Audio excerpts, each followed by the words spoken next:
You have 68 wins. You cannot 69 Mina. Hey everyone, it is the center of attention, Brittany Brooks, and you are watching Simply Reliable Studios. Come on over, Sam. I'm being see, earlier I said something stupid to him, and now this is my receipt. Okay? Sabu's just sabotaging you. Yep. He sure did. Hijacking. Yeah, he's taking over. Hijacking is a better word. You're right. Good luck. Shout out to Simply Reliable Studios making their Symphony debut, sponsoring this match and the entire Dragon Kai demonstration. Heyo, this is Jack Cartwheel. You are watching Simply Reliable Studios. Say his name and he appears. I believe in Noah. I believe in Datula. The Meltzer of the multiverse. Who the fuck wants to compare themselves to another? How much of a mark do you have to be? You couldn't even pick a professional athlete. You went with a fucking journalist? Grow up, man. We just want to say thank you to Simply Reliable Studios for voting us as Tag Team of the Year. Of course. Because you know what they say, right? If you can't swim, you're bound to drown. Tonight, she is sponsored by Simply Reliable Studios from Orlando, Florida. She is everybody's favorite BFF, Izzy Marino.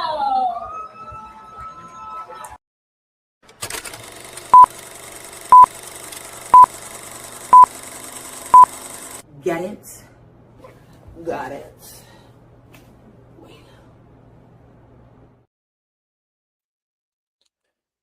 It's Wednesday! You know what that means? The Semifinals Studios is alive once again, but you continue coverage of this year's men and women's Owen Hart Foundation Tournament. And it's Wednesday night for Now We Prepare for AEW Dynamite. And welcome in to the All Elite Lounge. Hello, everybody, and welcome back in here once again to the Super Reliable Studios. You know what this is, fam. This is the man, the simple brand, the voice of us. We're grateful for all things professional wrestling. Damn it. And my name is Noah Foster. So thank you all for tuning in. Please like, subscribe, comment, and tell a friend. And if you want to dictate the conversation, super chat or pay by the passions, it's as simple as that. We are merely a minute away from AEW Dynamite taking the airways. Of course, you can watch along with me live if you choose on your local cable satellite provider on TBS or on HBO Max, which is what I'll be using tonight. Let's go ahead and look at what we have in store for us tonight. As I said before, the Owen Hart Foundation Tournament continues with one half of our semifinal for the women's tournament since the men's been defined. Hazuki goes one-on-one Mercedes Moné for the second ever time in singles action. This will be their third time, though, encountering each other in the ring. We also know that we will get Team MJF versus Team Mark Briscoe in a 12-man tag, as both these men will go face-to-face and choose their teams for the upcoming 12-man steel cage match, where Team Mark Briscoe wins. He will get a guaranteed shot at the AEW World Championship. As we go backstage with Maxwell Jacob Freeman and the entire Don Callis family. We also know that our finals for this year's men's tournament, Will Osperay Swerve Strickland, will go face-to-face, as of course it is a Forbidden Door rematch from 2 years ago, as one of these two men will officially be all in after next weekend. And the Death Riders have called anyone out for a fight backstage, and Brodita has stepped up to the plate as we get John Monty versus Daniel Garcia taking on Brody King and Bandito. That and so much more tonight on AEW Dynamite, as it looks like MJF is already trying to make his picks. Good to see Safet as well in the chat. Appreciate you.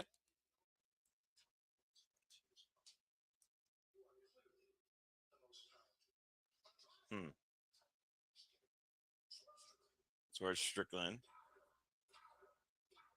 It looks like Brian Cage got a new strap as well, sitting in the background. The amount of people in the Don Callis family is beyond ridiculous.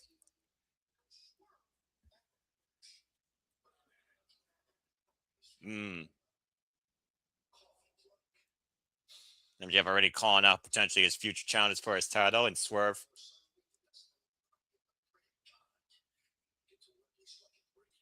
And Will Ospreay.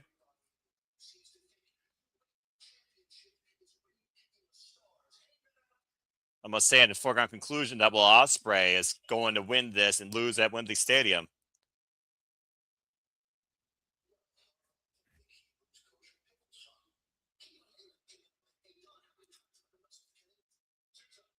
Kenny Omega, of course, also in the conversation.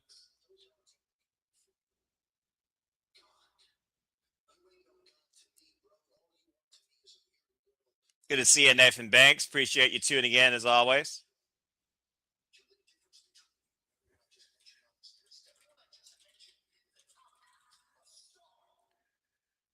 MJF literally running down the AEW roster that he has beaten or looks forward to beating AEW in, with the exception of Mark Briscoe that he does not consider a star.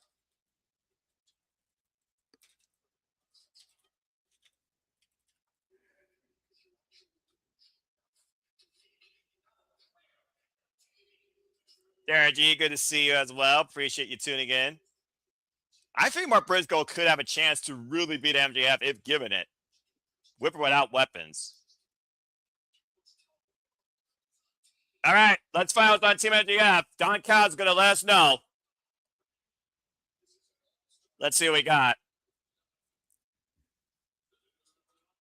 Kevin Knight is officially in.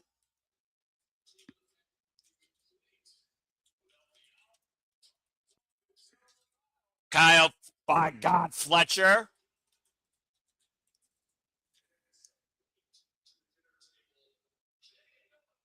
Jake Doyle, also part of Team MJF.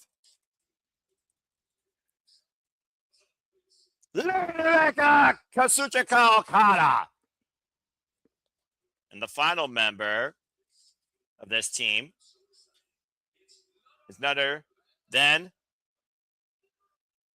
Andrade El Idolo.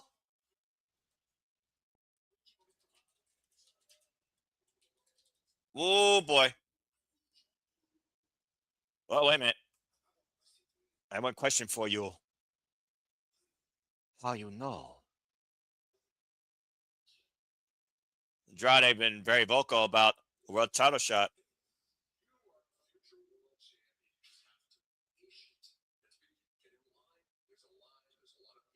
Get in line.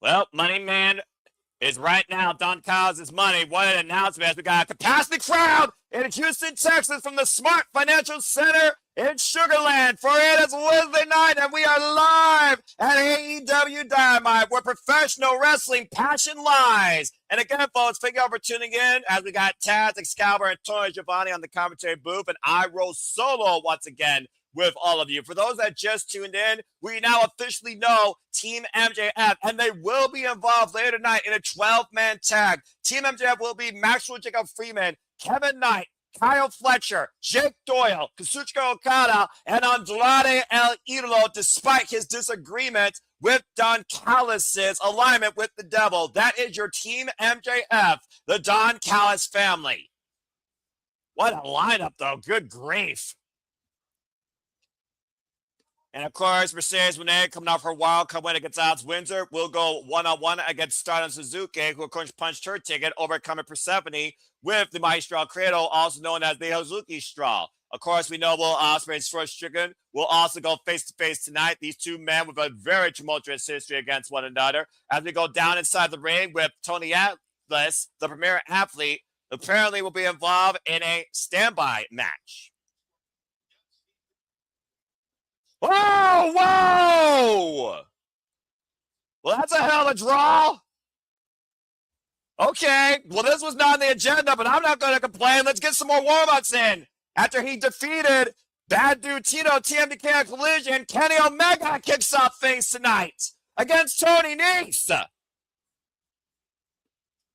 And Kenny Omega, who, of course, been called out by what many have deemed the greatest technical wrestler on the planet right now in Zack Sabre Jr. for a one-on-one dream encounter at the Forbidden Door.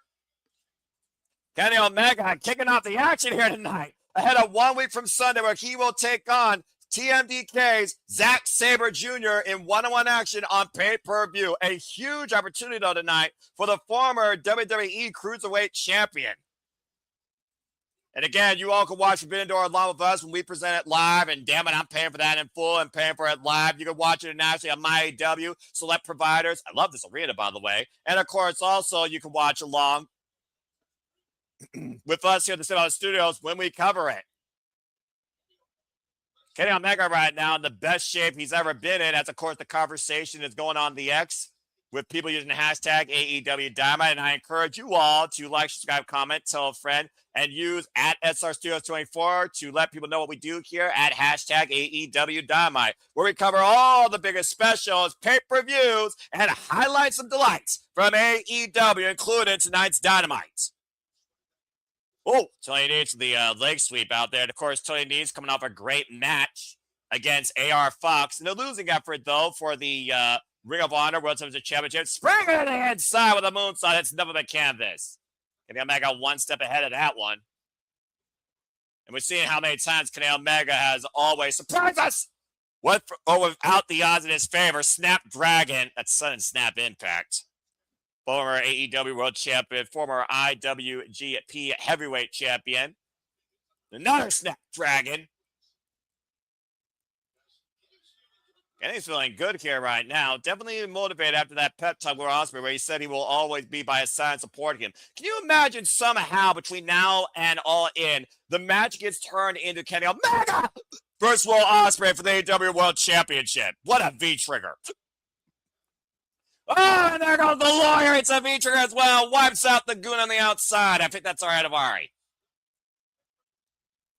And Kenny Omega, he's got visions of victory and golden ambitions one last time in his career with his second chance to direct chicken live. Looking to for one wing angel cover two. That's it.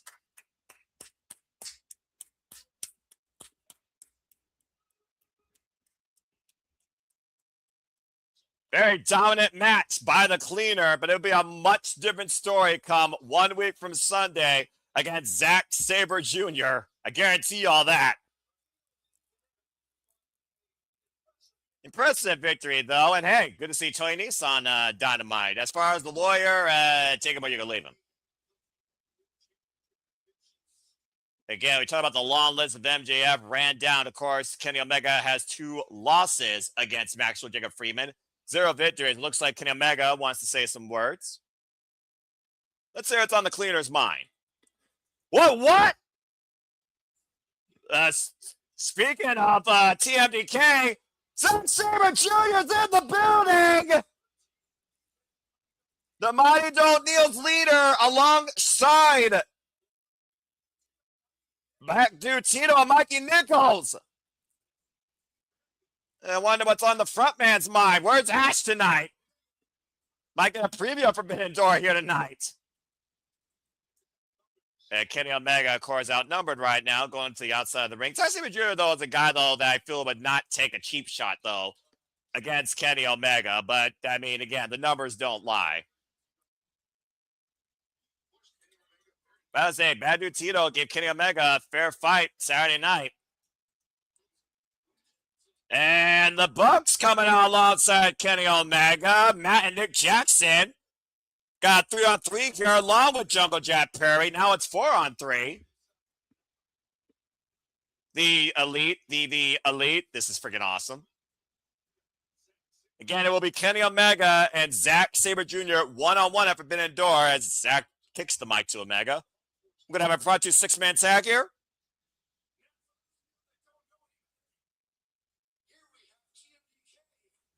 Kenny Omega introducing us to TMDK.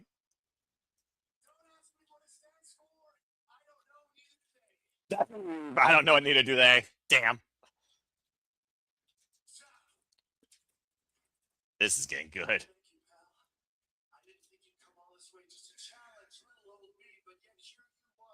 Face to face, Zack Sabre Jr., Kenny Omega.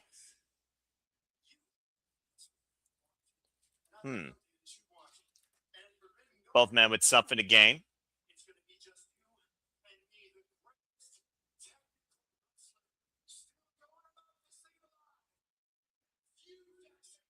Zack Sabre Jr. declared by Omega, the greatest technical wrestler still going today. Oh boy. side.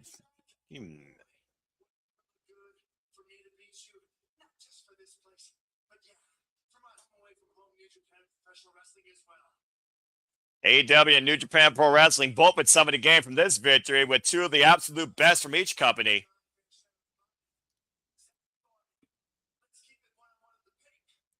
Keep it 1-on-1 the pay-per-view.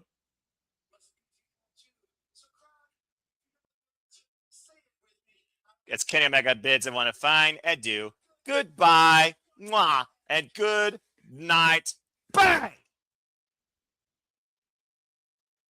Kenny Omega certainly feeling confident and looking very forward towards this one-on-one dream encounter, testing himself against the best technical wrestler on the planet, going today still at Forbidden Door. Again, folks, Kenny Omega is actually a one-on-one for the first time ever AEW and the second time ever in their respective careers. These two haven't gone one-on-one since G1 Climax 28. A lot of history there with these two men. Both, of course, IWGP heavyweight champions on their resume. Of course, coming up still later tonight, we will hear from the Dogs, who have also had their fair fight with the Young Bucks, including being the Young Bucks over dubious means this past Saturday on Collision, as we look back at what happened on May 30th with another enemy and victim of the Dogs via David Shillelagh, and that gore by Clark Connors, the Guns, whose arsenal ran empty. As we've seen, not only the AEW Tag Team Champions fall to the Dogs, but also multiple members of the Bang Bang Gang, thanks to, again, David Finlay Shillelagh.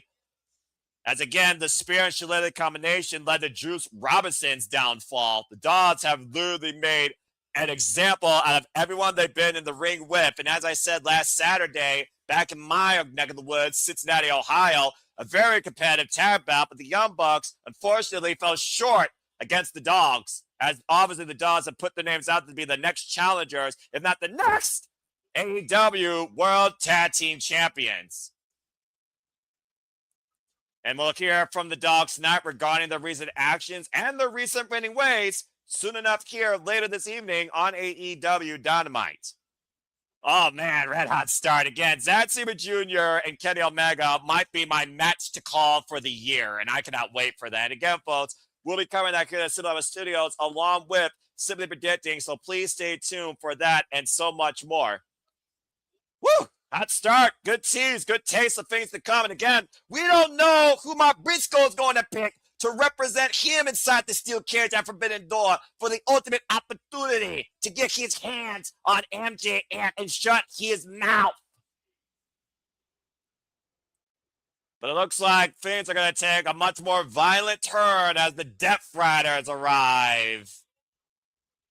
A lot going on towards Forbidden Door. Of course, the Death Riders coming off that insane Cincinnati street fight in victory. Rumble, Batman, Rumble, Death Riders prevail. Emery Shafir continues to prove why she is the most dangerous competitor in AEW against any man or woman. With a proverbial Sparta kick against Trishadora's face with attacking glass-infused bare foot. Bearing John Moxley's AEW Continental Championship as the Death Riders never waver, never tired, never take days off. John Moxley and Daniel Garcia had a tag team action. Oh boy. Emery Shafir until, of course, the lieutenant of the Death Riders, Daniel Garcia, Red Death, no stranger to Bandito regarding their Ring of Honor history.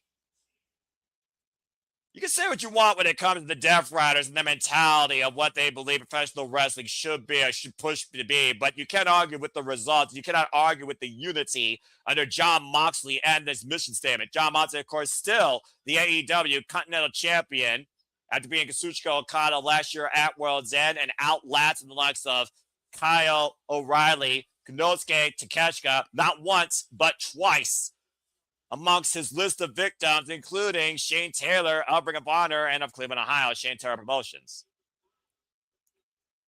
And ultimately, bodies at the floor, lumber was everywhere, glass, tacks, tables, barricades. At the end of the day, bruised, battered, and bloody, the Death Riders won and took Saturday. And there's nobody like John Moxley in this business either. That's the way that he likes it every day. He tests himself more than freaking yesterday to see if he can literally outrun what tomorrow can bring as freaking Shafir and Dale Garcia do push-ups on the floor. As he literally asked for anybody to meet them tonight in a backstage segment, and Brodito Looking for a fight. The Ring of Honor World Champion, the former AEW World Tag Team Champions, Brody King, of course, who had a commendable effort against Swerve Strickland, but unfortunately lost against the Most Dangerous Man last week and is now out of the Owen Hart Foundation tournament. And me neither, Safed. Again, folks, Forbidden Door, Kenny Omega, Zack Sabre Jr. one-on-one. Stay tuned for that and so much more. And we'll talk more about the Forbidden Door throughout the entire night. It's one of those things, though, considering the Death Riders' momentum and the lack of single wins momentum for Bandito and Brody King, they might still be considered the underdogs here, despite the fact we're coming off an insane Cincinnati street fight. Then again, Jon Moxley, it's like he could be 50%. He's still, like El Desperado, will just keep on fighting like he's at 100%. Paul Turner drawing the decision to be the official for this contest. And as you know, usually against the Death Riders, you never face the Death Riders on even numbers. Brody King, multiple-time, of course, participant in the Continental Classic, the premier round robin tournament in AEW that Jon Moxley took last year. And Brody King very well could be involved in that this year, where Jon Moxley will now be defending his crown as the Continental Classic champion, but possibly the Continental Championship if he still goes in bearing it. Garcia getting the better of Bandito in the early going. Bandito, who hasn't been seen since that brutal match at Double or Nothing against Swerve Strickland. Derek Garcia developing this new violent attitude of doing it for the business, not for the fans, doing it, again, the Death Rider way. And Bandito, of course, transferring out loud and proud, has now been the Ring of Honor World Champion for over a calendar year, outlasting the first ever Survivor of the Fittest, Blake Christian, Konosuke Takeshita, Hechicero, Mascara Dorada, just a list of people that Bandito has overcome his illustrious career this year alone. A lot takeover in the head scissor snap by Daniel Garcia. Bandito, both men right now, job position, trying to keep one down, goes for the lateral, slips out the leg, lateral by Bandito, and both these men at a stalemate. Standoff here. How fitting because we're in Texas. And Daniel Garcia right now drawing forward his gun against the Most Wanted. Bandito, though. Oh! Get to the midsection. Daniel Garcia not playing nice tonight.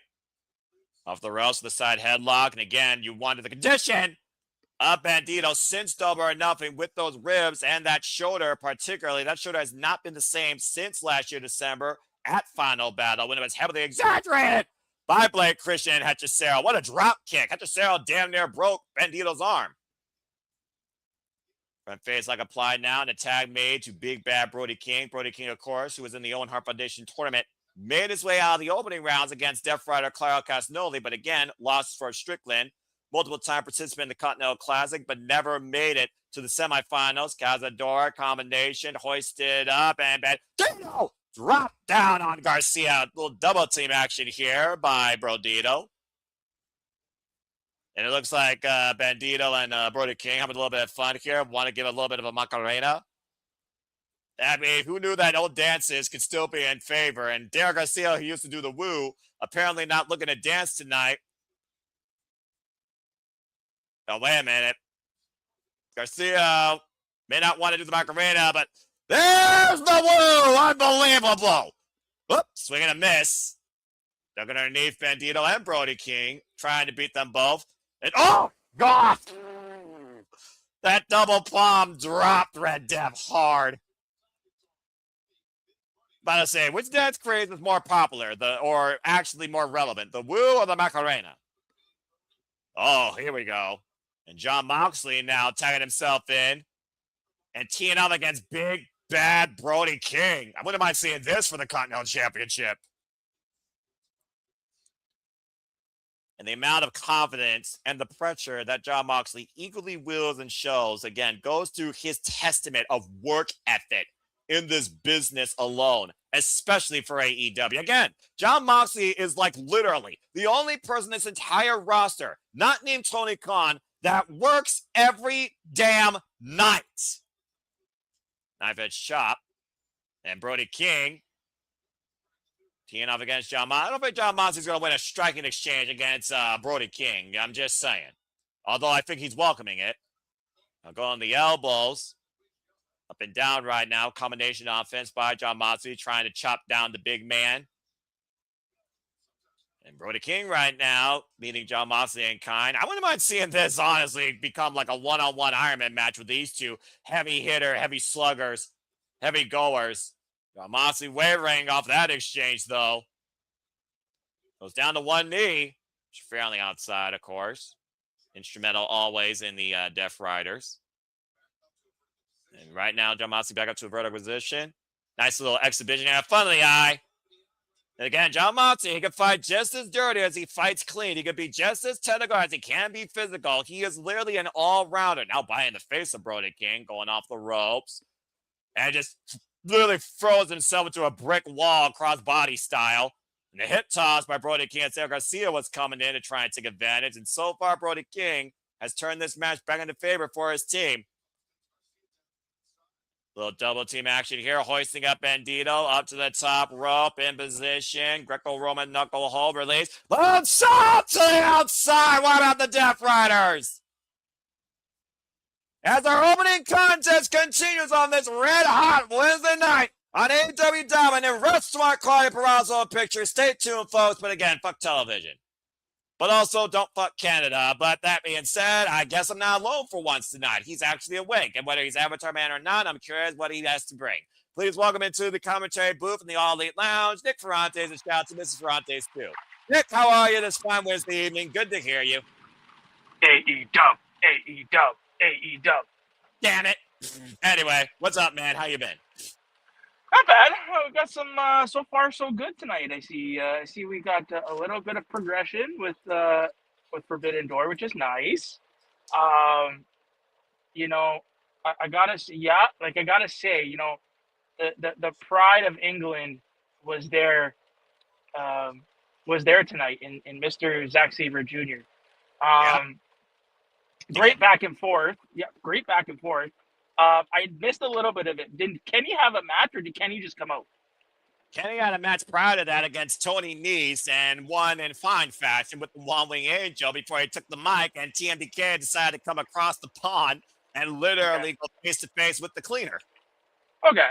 So, I mean, the best part about that is realistically, like, that was great. I mean, I don't think we needed to have Kenny have a squash match because, I mean, why? I call what you call it a warm-up, but I do agree. Please continue. No, I mean, regardless, it's not something this is, you know, we're talking about, we're on the road to Forbidden Door. I don't want to see anybody get hurt. So, I mean, you know, anything can happen. Yeah.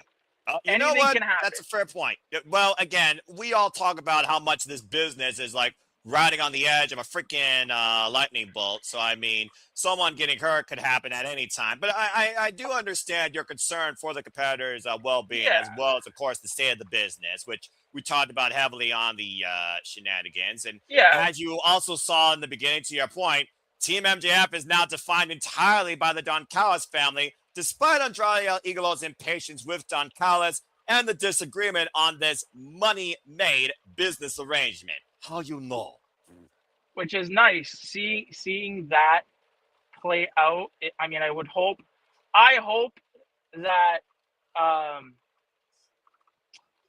that he leaves. I hope that, you know, Andrade is the next one to leave. I think it's going to happen, honestly. I really do. Which is great. That's just my opinion. Andrade on his own, or with just a manager. He doesn't need. He's more than capable to speak on its own. We know that. Shoot. Yeah, but I mean, having somebody to compliment him, like, I mean, fuck. Imagine Zelina Vega coming back and partnering them two up again. Talk about NXT Black and Gold. I mean, that would be cool. But I mean, speaking to your point about the pace of this match is pretty cool too, because you think about the Continental Championship, you think about Jon Moxley and the bearer, not only the last year's winner of the Continental Classic, that Brody King's been in multiple times but hasn't won, but also holding the Continental Championship. This could be a preview, honestly, of Brody King and Jon Moxley, either in that tournament in the same block or possibly challenging for that title. We all know how much that Brody King's been trying to go after single gold ambitions, while, of course, Bandito is still the Ring of Our World Champion. Over 1 year later, Brody King's still looking for his first. Yeah, and I mean, him in the Continental Classic and actually winning would be amazing. I mean, him taking the Continental Championship, and then kind of manufacturing the Continental title into maybe like the G1 Cup, right? Like in that sort of vein, to where if the winner wins, you get a title match. And I mean, if we're led to believe, and I mean we all harp on it, this is Ospreay's year. With Ospreay being, this has to be being crowned the ace as he's trying to do with this second chance given to him by John Moxley of all people and the Death Riders to pick a story of revenge might literally turn into redemption and ascension with the very adversary that he literally was looking to break the man's neck of as Brody King just wiped John Moxley out of that lariat. Yeah, and I mean he's gonna need opponents. So what better way? Brody King versus Will. I mean that's a good match. Yeah, but to your point, we also have to talk about Canada redemption, and for all we know, we might literally have the entire AEW World Championship picture turned around where you might get Kenny Omega and freaking Will Ospreay in the mix. A match that went from the Scotiabank Arena to literally Wembley Stadium, where Kenny Omega, of course, lost in his home country. Imagine Will Ospreay beating Kenny Omega in his home country. The dynamics of the AEW World Championship right now in the what ifs is insane. Whether or not we have MJF at the marquee. You're right, and that's a great problem to have. I mean, what an oxymoron, by the way. Great problem. Oh God, overhead throw. That was a bad problem for Derek Garcia. Yeah, it is. It is a very big oxymoron. And you know what? I mean, I'd be remiss not to say it because it's just true. You know, for everything you kind of see AEW doing, there's a one constant thing. And Noah, do you know what that constant is? Pushing hungry, youthful talent on the mainstream as Marina Shafir proves she is still more dangerous than any level of experienced competitor, male or female, in the entire AEW roster, standing face to face with Brody King. No, that's wrong. That's wrong. The one constant of AEW that people need to realize and need to know is AEW hates Manitoba. Like Manitoba will never see Manitoba, especially Winnipeg, Manitoba, Canada, will never see an AEW pay-per-view, and just look, it sucks. All I'm gonna say is never say never, and I feel like Marina Shafir's bark is just as bad as her bite. No, I'm gonna say never. There's nothing in Manitoba and Winnipeg, especially, that just speaks right. It's just. Oh, God! It sucks. And that assisted stuff pile driver sucked to Brody King thanks to Derek Garcia's assistant John Moxley to the outside as Bandito was trying to get the attention of Paul Turner. And John Moxley, now taking the fight to the outside, ripping Bandito off the apron here. And now Bandito's in the Death Riders world. The fact that Death Riders are still fighting this strive of that insane Cincinnati street fight against Shane Taylor Promotions on Saturday is crazy. Big elbow dropped Bandito in the front row of the audience. The fact that matters, really John Moxley has only gone one-on-one with Brody King one time in their career, by the way, over the AEW World Championship when John Moxley was interim champion back in July in 2022. Yeah, that was pretty cool. I mean, they've had their fair share of matches. Brutal shot there. Good grief. I know. These are some big shots they're throwing. And shout out to Cast 18 Studios, Randy Wrestling JJ Williams. Good to see you, bruv. Calling the one TV show I could tolerate this week for the cover. Two, with the forearm across the face, gets a 2 count. Covering the one TV show because of a tournament cost, but the one TV show I actually watch live every week because it's tolerable from a presentation, advertisement, content, actual product standpoint for me with a reasonable price. So it's a good night. Wednesday Night Dynamite. I'm in a good mood for once. It's nice to see, actually, because usually I would be asleep right now or playing Ghost of Yote. Oh, man. Yep, you're right. Yeah, JJ, it's been a good night. Good Bulldog shoots the half, hook in the near leg by Garcia, gets a 2 count. We realize that Manitoba will never get a pay-per-view ever again. So it's just all in all, it's a good night. Well, you know, Nixon his freaking accurate euphoria apparently as his own countryman and his own province man, and I'm in my own simple state of mind enjoying professional wrestling night with Dynamite. So everyone's doing all right tonight, I guess. But shout out to Ash, subscribe today, folks. Barry for wrestling. Don't be a dickhead. Become a part of her young punks and become a part of Batty's army today. And stay tuned when Ash and I do Batty bracket breakdown for the upcoming G1 Climax 36, as most of the field has been figured out, except for the play-ins that will be happening on the road to the G1, and you can, of course, watch that on InterviewWorld.com. What does Ash have to do with this? Well, Ash is Canadian. Ash is a fan Is of she really? TMPK. Oh my. Ash is literally the biggest SCB Junior fan I've heard of in my life, but also a proprietary fan and connoisseur of technical wrestling. And I think it's only fitting that we have one Canadian on here, and I also acknowledge, of course, your wife for her work, that we acknowledge the other Canadian that is part of the family here, the Simple Reliable Studios. Oh, but where's Ash from? Why I don't know where Ash is from. You know where she's from, dude. Come on now. No, where? Winnipeg. Oh, that's unfortunate. They're never going to Right get a now, pay-per-view John ever again. Moxley, I sense disaster. Superplex! John Moxley in the cover and a kick out by Brody King at 2.5. Damn. This match rages on as Brody King hasn't flatlined yet. Stay tuned as it continues, folks. Wrestling Quiet Picture Fuck Television. Good Lord. Over 300 damn plus pounds crashing into the mat, and how many times Brody King's been dropped on his head and whiplash effects since Swerve rung his bell last week on Dynamite. Jesus.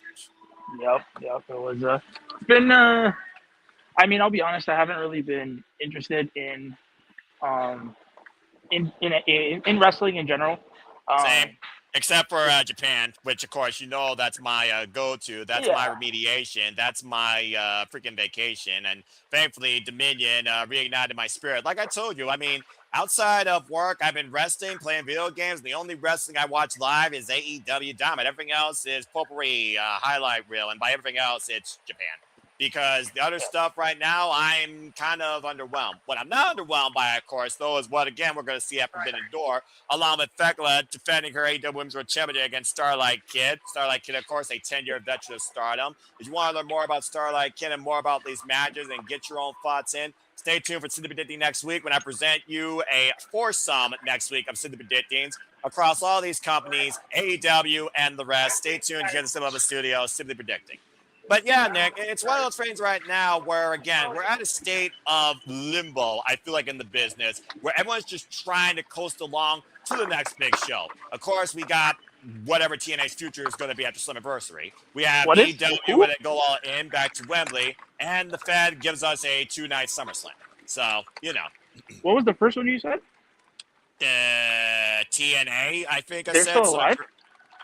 Well, I mean, as far as I'm concerned, they are, but the mass exodus that we've seen since 2024 speaks volumes, including the recent releases now of Tommy Dreamer and Simi Callahan. And if you want to learn more about that, stay tuned when we leave our own Impact with that as our main event on this week's episode of the Saturday Shenanigans. To find out more about that, just keep up here at the Civil Lab Studios. You can follow us there if you tune in for the first time at SR Studios 2024, where we will discuss what has TNA become, what impact they have left to give, if any. Is there an impact that TNA can still bring? Can TNA survive, or has this engine reached the end of the line? Stay tuned for more on that conversation this Saturday on the Shenanigans. Hosted by Randy Wrestling JJ Williams. But yeah, TNA right now, what is TNA? This definitely is not my TNA, much like something else I talk about that's, what's the word I'm looking for? Oh, yeah. Oh, my NXT! Anyway. Okay, but now I have to ask you, though. Did your TNA have Joe Hendry? Yes, according to you freaking son of a gun. Yeah, I don't know if we actually have. Oh, wait a minute. We're in the freaking different brand. That's not in here. Yes! I'm safe! Nice try. You're safe. Yes, I'm safe on watch-alongs because the AEW brand doesn't have Joe Hendry. Well, I believe in him. I believe that AEW right now brings my best passion domestically in this business. Along with freaking Farms, we cover Global World Tomorrows. We are back here on Dynamite. Nice try, Nick. And apparently, Derek Garcia back in now. I mean, I appreciate the effort, though. But again, not every brand's the same, and definitely the same about this business. Now, Derek Garcia and John Moxley team up against Brody King. Again, for those that are wondering how this match is happening, straight up, the Death Friars asked for a fight, and Brodito was game to fight tonight. Interesting.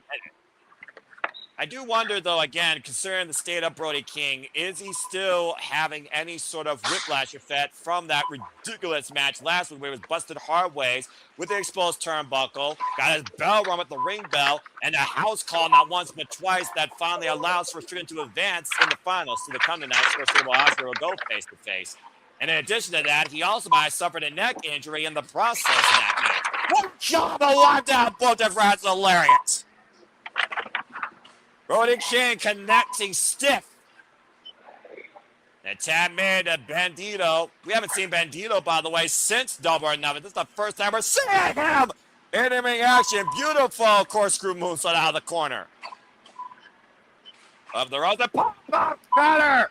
Dropping the Death Rider. Garcia coming to tilt to a backbreaker over the knee. You said yourself, Nick, didn't you call Bandito like wrestler of the year, not the best luchador right now? And when our military press overhead dropped to John Moxley. No, yeah, he is. I mean, I'd have no qualms saying that he is. I would say luchador of the year. Bandito and Fuego right now. John Moxley escaping the X-knee. Bandito onto the ropes. Drop toe hold by the most wanted. Sends John Moxley on the second rope. And Bandito might be looking to show his hand as the deal looks for that. Oh, man, it runs into an elbow. I busted there off that attempted card trick. There, Garcia now legal. And again, talking about John Moxley, potential challenges for the Continental title. If Bandito gets pinned, we might get maybe Derek Garcia challenging him for the Ring of Honor World title. Now Moxley hoisted up by Bandito, stalling vertical. Marina Shafir. Oh, body shot behind the red's back, and Shafir. You gotta be kidding me. Bandito hoisting up Marina Shafir, stalling vertical. Dropped her. Oh. Well, that will definitely put Marina out of commission for the time being. There goes the most dangerous asset to John Moxley. But again, Shafir, what a legit badass. Now Bandito off the ropes. Topic hi, hello, wiping out everybody. Yeah, I mean, Marina is really coming to her own. No kidding. I say to steal about that she faced something about this past Tuesday. And again, takes the bullet literally for John Moxley. Every chance she literally has to give. Ride or die. That's the Death Rider's MO. This mentality on professional wrestling that John Moxley's created and brought to life in AEW. Big front smash by Bandito covered. Jerk stop by Moxley to break it up. Jeez. Bandito now and Brody King coming in the fray. And John Moxley and Brody King colliding. What? God, took his head out with a lariat. Both men down, all four men down. Crowd is up on their feet. And again, this is our first match of the night. Looking to step through. Bandito, roll up. Inside cradle, pin exchange by Derek Garcia. Nearly pin the Real World Champion. And right now we're down to Bandito and Derek Garcia here. When Pawn Strike trying to live Real World Champion. Hoisted up, pop up. Oh, man, rising knee. Garcia on Dream Street. Garcia might be on his feet as Bandito once again looks to show his hand for the 21. Plax and Brody King with the tumble to Moxley the bridge. Bandito beats the Death Riders. Damn. Good match. Yeah, damn good match and a hell of a fight. Hey, they wanted a fight. They picked it, and they won it tonight. Garcia, by the way, still folded up like an accordion. Again, preferably it was a handicap match still. Even though they've had mixed fortunes as singles competitors over their careers, especially this year, in fine form tonight, the former AEW World Tag Team Champions, Bandito wins. Yeah, that's awesome. I mean, I really want to see, you know, Brody King have a singles run. I feel like he's earned it. Well, to be fair, John Moxley and Brody King weren't involved in the cover, but we all know how much pride John Moxley has when anybody gets the better of him and the Death Riders on any given night in any combination. If we go backstage to Proto Okada, and it's literally illustrated by the graphic, with Kyle Fletcher and Suzuki Okada, who of course are now members of Team MJF for that steel cage match. And of course, both men still have aspirations to bring the AEW International Championship back home to the Don Callis family. So I missed that part. So who's on Team MJF? My boy! Oh, man.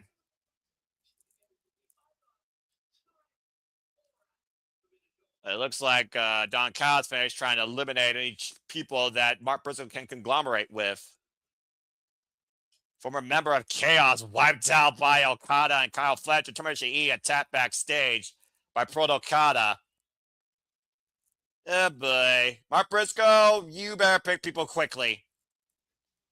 What a heinous attack. And to answer your question, Nick, Team MJF is literally all Don Callis family. Kevin Knight, Kyle Fletcher, Jake Doyle, who just beat People My Belly this past Saturday on Collision, Rainmaker Kazuchika Okada, and the very reluctant Andrade El Idolo. Well, money talks when it comes to freaking MJF and Don Callis. Bigger freaking devils in bed than Ricochet. Bald. And again, still to come tonight on Dynamite 12-man tag, where we will find out who is Team Mark Briscoe, but it looks like it won't be the Stone Pit Bull at this point. As, of course, we still continue forward, and the reason we've covered these Dynamites over these last few weeks, particularly the Owen Hart Foundation Tournament, as it literally goes one with Mercedes Monet. But coming up next, we're going to hear from the Dogs, who are on quite a winning streak against tag teams, and look to recap options soon enough with Tag Team Gold. Maybe a message to Cage and Cope. The Dogs speak to us next when Dynamite comes back from this commercial break. Fuck television. Oh, man. A lot of things going on in the wrestling business right now. A lot of things going on in AEW. Proto Okada. I do wonder, though, would Okada or Kyle Fletcher want that title off Konosuke Takeshita more? And will Proto Okada have to make a decision amongst each other, considering Kyle Fletcher's already being Okada not once, but twice in consecutive Continental Classics. So again, I do feel like there might be still that subtle tension there. I'm just saying. I mean, what you could do with that, not necessarily like, obviously you don't want Takeshita. He just got the title, so I wouldn't take it off of him at all. Oh, clearly. But I understand not taking him at all, but you got to look at the short term in the story of the Don Callis family who betrayed him and the person he took it from. By the way, he successfully retained it at Dominion against Sonata, by the way, in case you're wondering. That's why we're still talking. Oh, no, he Anyway World Television Championship, excuse me. He's still double champion, basically, across two companies. Continue. Well, no, I was going to say, like, you can really play this story out, like, I mean, if you do it at, I feel like you shouldn't have the international title. I think you maybe save, you have to do a triple threat, right? I think it only makes sense to where you do Takeshita versus Okada versus Fletcher, and in that match, you have them sort of a breakdown between the two. Well, and then we talked about the Don Callis family is not too big to collapse from within. I mean, it's got to be on the verge of doing that again with somebody, and I think Andrade is the next best thing. Now, Kyle Fletcher, Okada, whole different conversation. Well, you can play it out in a story, not in the sense of the Don Callis imploding, but more so who is the true leader of the Don Callis family, right? Because we never really gotten a definitive answer of who the true leader is. We all think it's Okada. A lot of people think it's Fletcher. People are now thinking that it's Kevin Knight. So why not play into that and give us a story of who is the true leader of the Don Callis family? Well, either way, I think chaos soon enough is going to ensue in and out of the Don Callis family and New Japan Pro Wrestling and AEW. I'm just saying. I don't know what Jada is trying to cook up here, but all right. But again, let's remember what we're dealing with here when it comes sometimes to people who may not know what their airtime means or being less repetitive. If I have to bring a horn in from ESPN, I certainly will. Remember, Mark Briscoe might bring a surprise if she can't compete. Well, here's the thing. Hi, on the shirt. Hi, Jeff Meacham. I also do wonder at this point, though, is he only going to pick agglomeration, or is Don Callis going to try and pick off the agglomeration? Much like Tommaso Ciampa, who's been trying to pick off Chris Jericho and his career. Yeah, I don't know. I don't know. I feel like if he just does the conglomeration, I feel like it is a little bit of a cop-out because there's no real thought process into it. Well, I mean, you have the Don Callis family. What do you want to say about that? Well, it's all. I think it. I mean, this match has to happen because of MJF's supposed little injury, right? Having a big scramble match, you can hide him in it. That way, he doesn't have to take so much of a beating. It doesn't mean I like it. I mean, it's not your ideal main event, I guess. I don't know. I think that is a testament, and a lot of people have the same sentiment of, is Forbidden Door dead? Is the concept of Forbidden Door dead? And I leave that question to you, and because I know that you watch New Japan, I know you're a big New Japan guy. With New Japan, are they building new stars? What is New Japan's goal right now? Are they developing stars on the level that can? Like, I know there's Callum Newman. Like, in your opinion, watching New Japan, are they building new stars for the future? I think they certainly are trying to, but again, they still have a lot of young lions to try and groom into those leaders of the Pride. And the fact that Yoda Suji was able to beat Newman for the IWGP Heavyweight Championship again, the G1 Climax might leave a little bit of foreshadowing, but we'll see soon. Oh! Well, speaking of people that are full of pride, how about people full of grit? Captain Copper back! Who? Oh, the Dons were not expecting that. Adam Coleman and Christian Cage immediately back and on the attack. There you go. Give us the 5-second pose. You're going to get more than 5 seconds of revenge here, Nick, right now, because you got to imagine that Christian Cage and Adam Coleman are stewing after what happened after a Double or Nothing. 100%. The way they got taken out. AEW Tag Team Champions back on the scene. Yep. They had their feet through the talk and versus a microphone here, taking their opportunity. Uh-oh. And I don't mind this being their first feud. I don't mind it.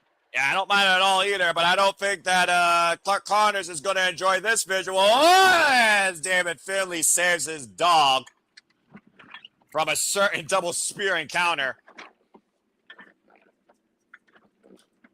Not so tough in Australia now, are you, Savage King?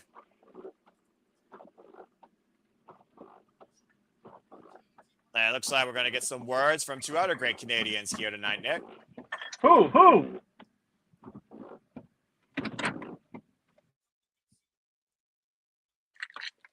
Yes, it is under. How do you feel about that? That's a question we should ask, because I mean, I'd love to get your take. New Japan under new ownership, Bushi Road doesn't own it anymore. What do you make of that, and where do you see New Japan going? Those are questions that are big. But yeah, I mean, again, with the business constantly fluctuating, we'll talk more about that after this commercial break. After I hear Christian Cage mock their father being dead and see what's next in the champ's mind.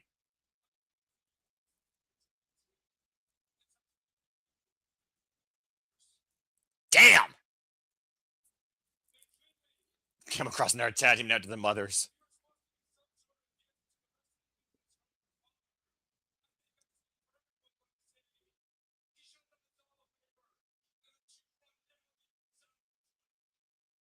Oh, God. Well, Christian Cage not pulling any punches tonight, as always.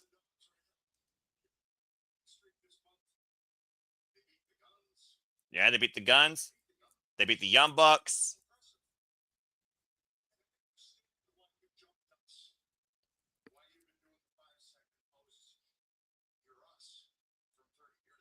Us from 30 years ago? That's a bold take.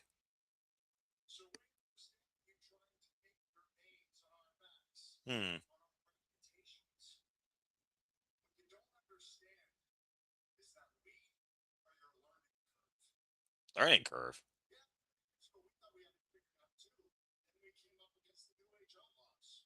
New Age Outlaws. Shout out to that. I remember that feud. APA.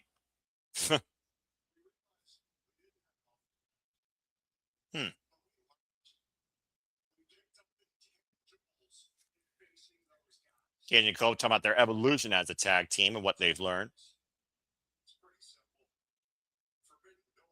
Forbidden Door.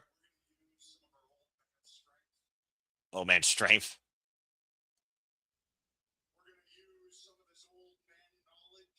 Oh, man, knowledge.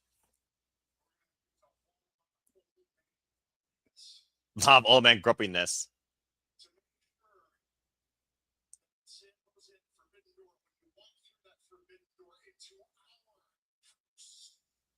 Welcoming them in their house, Forbidden Door.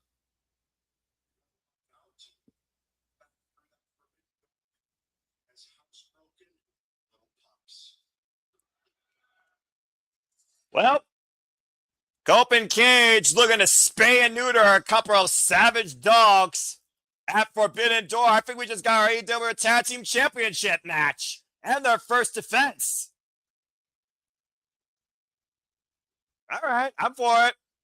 And of course, as we continue to look forward towards Forbidden Door, we only are 2 more matches away from Forbidden Door's finals being determined for the women in this year's Owen Hart Foundation Tournament. As of course tonight, we will see Hazuki go one-on-one with Mercedes Moné. In fact, that women's Owen Hart Foundation Tournament semifinal is up next. One of these two will punch their ticket towards Forbidden Door and one step closer going all in. As speaking of Forbidden Door, Thekla, of course, has declared death on Stardom, will take on one of Stardom's best. Starlight Kid has stepped into the plate to represent her company, former Wonder Stardom champion, ours Stardom champion, high-speed champion, 10-year veteran of the Wonder World Stardom ring, will challenge the Toxic Spider, Thekla. Looking very forward to that. As it looks like we're going to get a little bit of a video package here from Starlight Kid, who also has been endorsed by the likes of El Desperado. And wasn't... Didn't Kenny Omega endorse Starlight Kid? Didn't he? Oh, he absolutely did. This young lady who's been part of Stardom since day one and has beaten Thekla one-on-one before when Thekla was part of Julia's faction, Donna Del Mundo. Starlight Kid has gone through her own evolution as a competitor, from stars to Edo Tai to representing her own faction in Neo Genesis, looking to fly high at Forbidden Door and squash the spider as we go backstage with Thekla, who does not look impressed. It seems like the only women's champion right now, not named Athena, that seems to handle the pressure of the title and sport it pretty damn well. And doesn't give a damn who comes after her.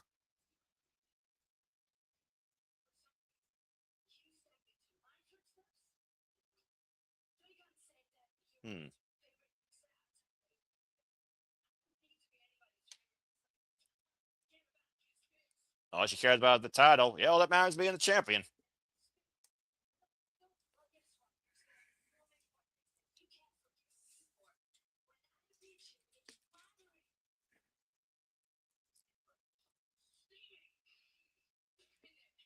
Ugh, they. Take a look at a disgrace and embarrassing D-Mass Starlight Kid at Forbidden Door.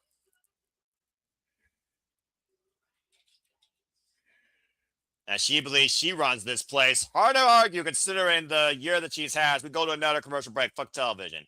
Now, you were trying to tell me something about New Japan and ownership, which, again, I don't look at the people that own the place. I look at, are the workers still working the way they're supposed to in the place? It's not the first time, by the way, that New Japan has been under a different business acquisition. Before Bushiroad, they were under a different thing. Now I think it's Cybernet or something Asian Alliance thing. So if you want to talk to me more about that, then go to MSNBN Mad TV or Mad Money TV, whatever the fuck that channel is, while you got a commercial break. Because after the commercial break, it's time for Hazuki versus Moné, and all I care about is Hazuki dribbles Mercedes Moné's head more than the Boston Celtics closest win to an NBA championship and bounce out of this tournament. But go ahead, you can speak. And I will relieve him of that in 3 seconds if he doesn't speak, because he might be cooking something in a microwave like a Hot Pocket. So I will just say 3, 2, 1. Okay. Well, that being said, Matt Helms, good to see you. And Safet, I absolutely agree when it comes to Thekla. Again, she's right now my favorite women's champion right now domestically in this business. She's a badass. She can handle the pressure. She doesn't give a fuck who comes after her. And a lot of people want to come the fuck after her. And a lot of them are worthy candidates. Ain't that some hot shit? Like her. Sorry, what?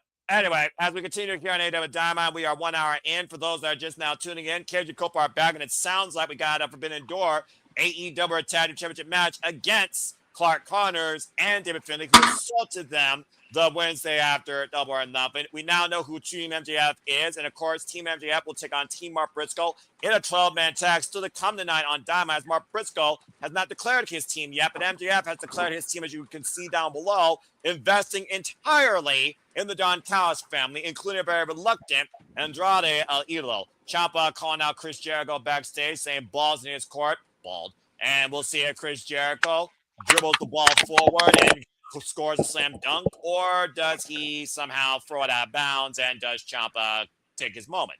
And, of course, as we saw in the opening of Dynamite, TMDK is in the building and in the States as Satsuma Jr., Mikey Nichols, and Bad Dude Tito confronted Kenny Omega ahead of Forbidden Door. As we are in Forbidden Door season, and coming up next, we're going to learn one half of the finals for the women's Owen Hart Foundation Tournament as Hazuki, Day 1 star of Pittsburgh as well. I'm so damn glad she did not retire from wrestling. Goes one-on-one Mercedes Moné for the second time ever, and these two share the reign for the third time ever. After Hazuki beat Persephone, and Mercedes Moné returned as the wild card, beating Alex Windsor. Mercedes Moné looking to go back-to-back, and this time maybe going double or nothing at All In, and finally winning the big one, if she gets the chance. While Hazuki is looking for a bracket buster, much like Maya World, who booted out Sky Blue last week. And, of course, Maya World will take on Fino one-on-one this Saturday on Collision, which we will be covering. As we go backstage with the victorious Brodito, who just beat the Death Friars in tag team action with the lovely Lexi Nair. And maybe see what's next for them. And Brodito's fired up. I love his energy. I feel like if you beat the Death Riders, you really put a claim in yourself for anything in AEW. Especially when John Moxley's involved. Yeah, I mean, he is the ace for a reason, right? Yeah. Fred of all, Houston, Texas. Yeah, I mean, there's nothing really to be said, right? He's the ace for a reason. You beat him, you're in a good position. Forbidden Door is coming. Uh-oh. Wait a minute. John Moxley, Derek Garcia might have something to say. Tranquilo.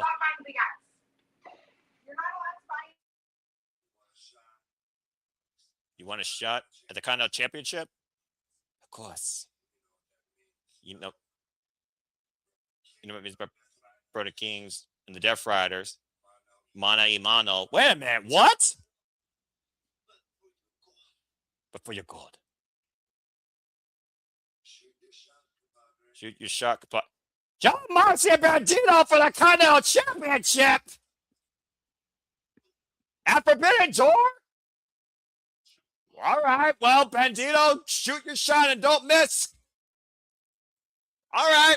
Shoot. Why not? I'm for it. Bandito fired up. And, of course, Brody King supporting his friend there. And, again, Bandito was the one that did get the win tonight for the team. And speaking of getting a win, Mercedes Moné is looking to get back to her winning ways, coming out with the only title she has left, last year's Owen Hart Foundation Tournament Women's Championship.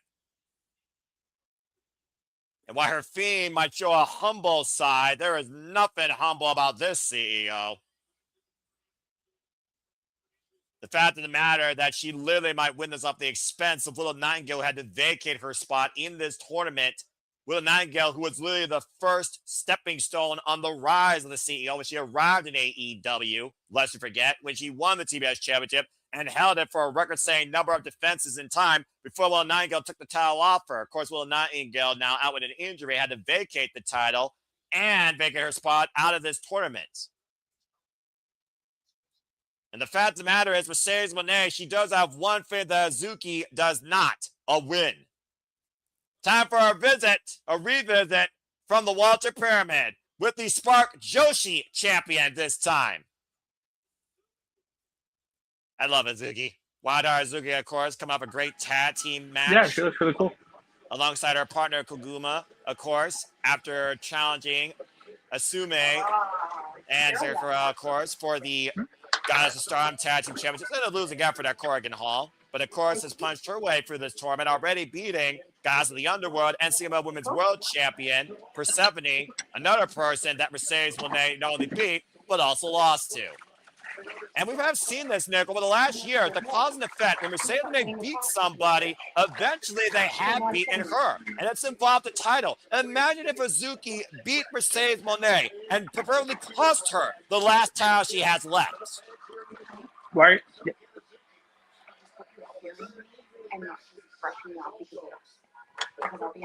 As I said before, referee for this contest, Aubrey Everett and Sarah Ferrari, almost as integra as just Kakar. Bell Reigns were underway for the one match that is the reason why we are on the air tonight.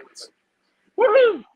And Hazuki, of course, who has the Spark Joshi World Championship. Of course, Kai McKenna has set her eyes on, of course, the Spark Joshi Mid-Atlantic Pacific Championship held by Erica Demina. Of course, both of them were involved in Las Vegas weekend. And, of course, Hazuki defended her title successfully against the Spark, Jada Stone. Ironically enough, whoever wins this will have either Athena or Maya World. Hazuki has never faced Athena one-on-one, but has 2 pinfall wins in singles action over Maya World. Back elbow by Mercedes Moné rips Suzuki down by her hair. Suzuki's always been just a very unique individual as well. As I said, day one stardom individual, been involved in the Wonder World Starmie promotion since 2014. At one point contemplating retirement, trained of course by Fuka, who was instrumental in Stardom's genesis. Nice arm drag takeover there. And falling in, former high-speed champion, former challenger to the white belt Wonder Stardom Championship. Interesting. Side step off the bottom rope. Arm drag takeover. Going for Bosnia Crucifix takeover. Shoulders down. Hazuki getting Mercedes with Nate's shoulders down. Drop kick. Takes Mercedes off her feet. The in-ring IQ of both these incredible young athletes. And of course, as we know, whoever wins the Forbidden Door will punch ticket 2 All In Wembley Stadium. And we'll be covering that, of course, August 30th. I cannot wait for that show. I am so damn excited. The Cathedral of Football becomes the Cathedral of Professional Wrestling once again for All Elite Wrestling for the second time. Wembley Stadium, all in London. Yeah, that I think that weekend, starting from simply predicting, it's going to be a massive weekend for us. Yeah, no kidding.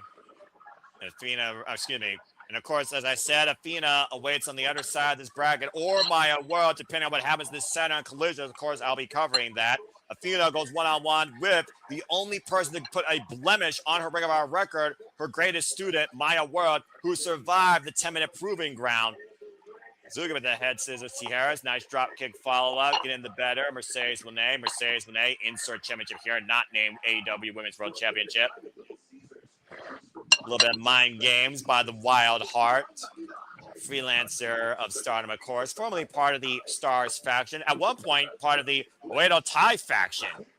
Okay. As this match continues, the CEO punch the Forbidden Door and wrestler quiet picture-in-picture. Fuck television. The fact of the matter, these two have not faced each other one-on-one since the Andrew Strong Women's Championship match back at Strong Style Evolve at the Walter Pyramid in 2024 is crazy. Now, I need your insight, your Japanese mind insight. All right, go for it. You got my attention during this commercial break, and then you can ask whatever questions you want with the rest of the show. Because again, the only reason I was covering tonight was for the sake of women's professional wrestling, damn it, and the Owen Hart Memorial Tournament, especially with Hazuki involved. So go for it. Have you? There is a lady on Stardom by the name of Xena.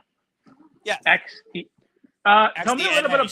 She's Australian. Yeah, tell me a little bit about her. She is a very interesting, polarizing wrestler, and she looks very. I don't know. She has this thing about her, and I saw people that she might be leaving Stardom soon.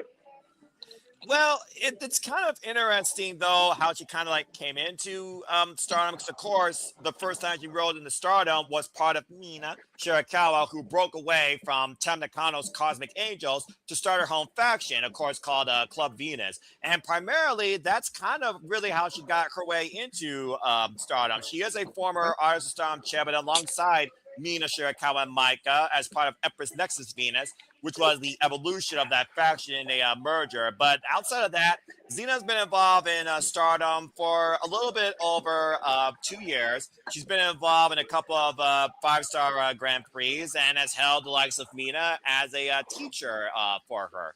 Other than that, not a whole lot more on her career outside that, because I was kind of, as again, just what I do when it comes to people. But she was heavily involved prior to Stardom in a promotion called Future Wrestling Australia. Again, she's a rising, young, independent wrestler out of the Australian area that's been involved in Stardom for a few years for the latter part of her career, and it's called a Touch of Thunder. She recently challenged, or has put her name out there to challenge for the High Speed Championship in Stardom, held, of course, by Mimi Mizumi.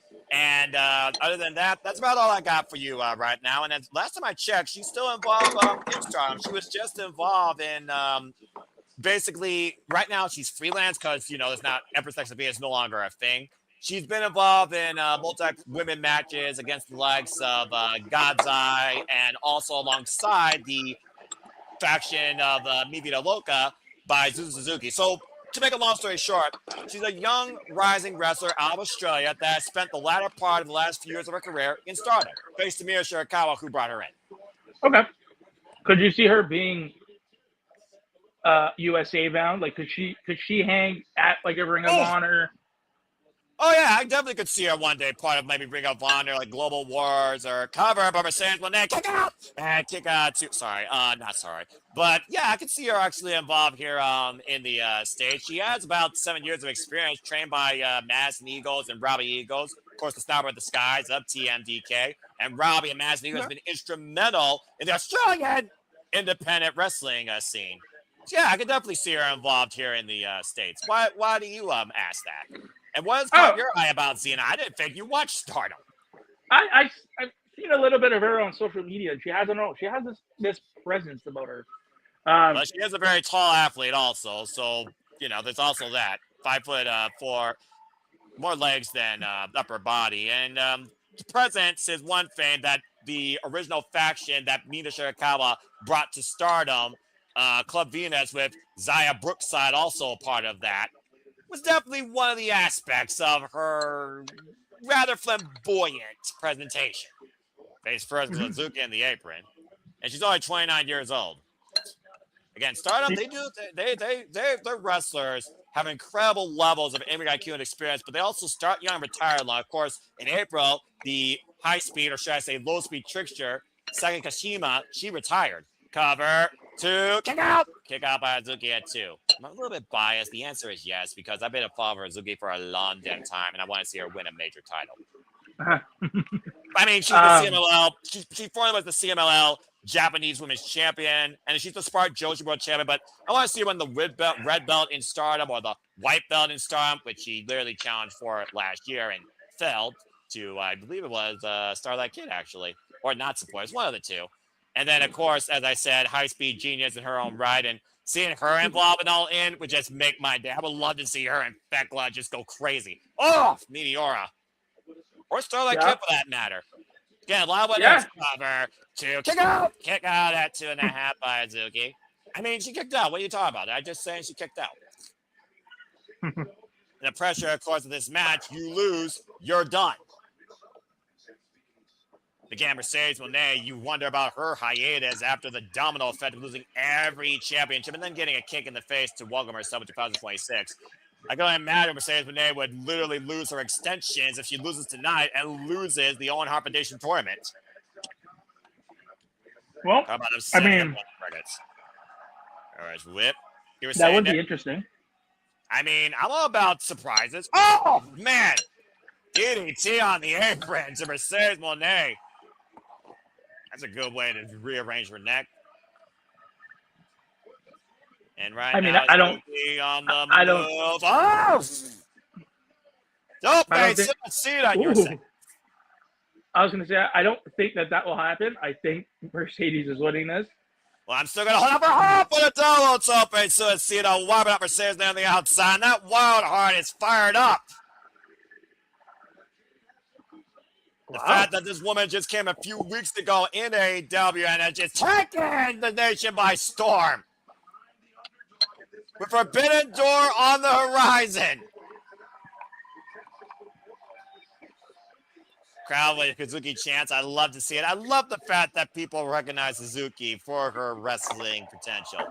And pretty much she broke out ever since coming into the freaking West Coast of the Walter Pyramid. Still pissed off with JJ and crew about that. Back in 2024, everyone loves Hazuki. Hazuki right now going up to the top. Hazuki, of course, who's been heavily involved in CMLL as well. Looking for that big cannonball senton. Instead goes for the missile, driving to a standing Mercedes Moné. Now goes in the cover. Gets it to into the submission hold. Great transition here by Hazuki. The arm trapped right now, and the CEO literally left down on the mat in the rain with the crossface applied. Now using her body against her, the cover. Pinning predicament reversed by Hazuki, who maintains firm hold on this move.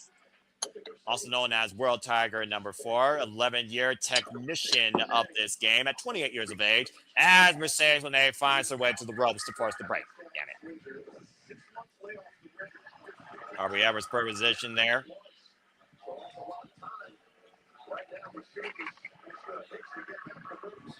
Mercedes Moné spent right now, looks like. Excuse me, by the way. That's Miyu Amasaki, by the way, who's the other guy as a star on tag team champion alongside High Speed Asume. Now Mercedes Moné looking for maybe the Tres Amigas. How fitting, we're in Houston, Texas. Shout out to her idol, of course, Eddie Guerrero. And again, folks, you want to learn more about Stardom or hear me talk more about Stardom or want to watch more of Stardom's great competitors along with other promotions underneath the AEW banner, stay tuned. We cover once again a Night of Honor with Global Wars tomorrow night. Ring of Honor Global Wars, of course, represented here at the Super Reliable Studios. And stay tuned for that and so much more here in our upcoming watch-along schedule. Outside shenanigans and predicting as Mercedes Moné rings up the left arm inside the ropes, obviously trying to neutralize any chance Suzuki could try and trap her in that Money Straw Cradle, the same way she beat Persephone to punch her ticket to this semifinal matchup. Excuse me. It goes back to that level of experience that Mercedes Moné has, of course. And off the second with the Meteor on the stage, putting her own knees at risk. As Mercedes Moné looks to go to the forbidden door, will that door be closed tonight? Stay tuned as we continue to cover AEW Dynamite Squad picture-in-picture. Fuck television. Damn, they're giving this match a good piece of ample time. Yeah. I mean, damn it. Anyway, sorry, Nick. You were saying something, brother? They should be doing that with a lot of their women's matches, and maybe how about we get more than one women's match on the show? Yeah, I definitely agree about that. But hindsight's 2020, but it still comes to the fact that no matter where you look at this business, women's wrestling is still underwhelmed unless you look at the all-women's promotion Stardom across the world in Japan. And again, as I pointed out, folks, again, I'll be back here tomorrow covering Global Wars with you. Global Wars Cincinnati is available for all Honor Club members at WatchROH.com. You can watch along with me. We'll be back here tomorrow night. 8 p.m. Eastern Standard Time, where we know we got the Ring of Our World Television Championship defended, AR Fox defend against Leo Rush, and Action Andretti, and also Athena will defend her Ring of Honor Women's World Championship against the very woman that beat her this year outside Ring of Honor when she tried to take New Japan Gold, the IWGP Women's Champion, Shuri of God's Eye of Stardom. And so much more tomorrow night on Global Wars Cincinnati. It's one of those things also, though, where I just wonder, again, the outlook of the Forbidden Door. Going to your question as we segue here. Yeah, I think Forbidden Door is a rather dead concept, but I don't think the purpose behind what is Forbidden Door is. At the end of the day, there is more in collaboration than just internal competition. Hello, Fed. So I think it's more of a collaborative night where you showcase an identity of those partners in a way that doesn't make them look weak, but also brings more eyes and maybe unfamiliar eyes to, let's call it the main peak of that entire partnership, in this case, AEW. So do I think the Forbidden Door is dead? No. Do I think the Forbidden Door is being reshaped into a more open door policy? Yes. I mean, heck, we got Starlight Kid for the first time. That's already one name that I did not expect to see at Forbidden Door. So at least with Forbidden Door, if I get one name that hasn't been seen before in AEW, I'll consider the name, all right, accurate. And Starlight Kid fits the marquee. Now, next year, if I get nothing but people I've already seen across AEW and Stardom, respectively, then yeah, I would say you need to rename it something else. Transfer Portal. Well, I think the bigger issue is any random Dynamite you can see somebody from another promotion, right? What makes Forbidden Door, like, imagine this, we're seeing Hazuki right now. You're telling me that in a couple of months we won't see her again? I really hope he, keep Forbidden Door to these next few weeks. After it, I don't want to see anybody from Stardom. I don't want to see anybody from I'm pretty sure you're safe with that. I mean, because let's be honest here. You're right. More often than not, you could probably see anybody as Suzuki right now literally pummels, and I mean pummels, Mercedes Moné in the corner. Let her keep doing it, Aubrey! God damn it, 4 count. Anyway, a 4-count clean break. I'm not being biased. But anyway, to your point, it's one of those things during this time, though, I'm okay with seeing more of Stardom and New Japan, particularly.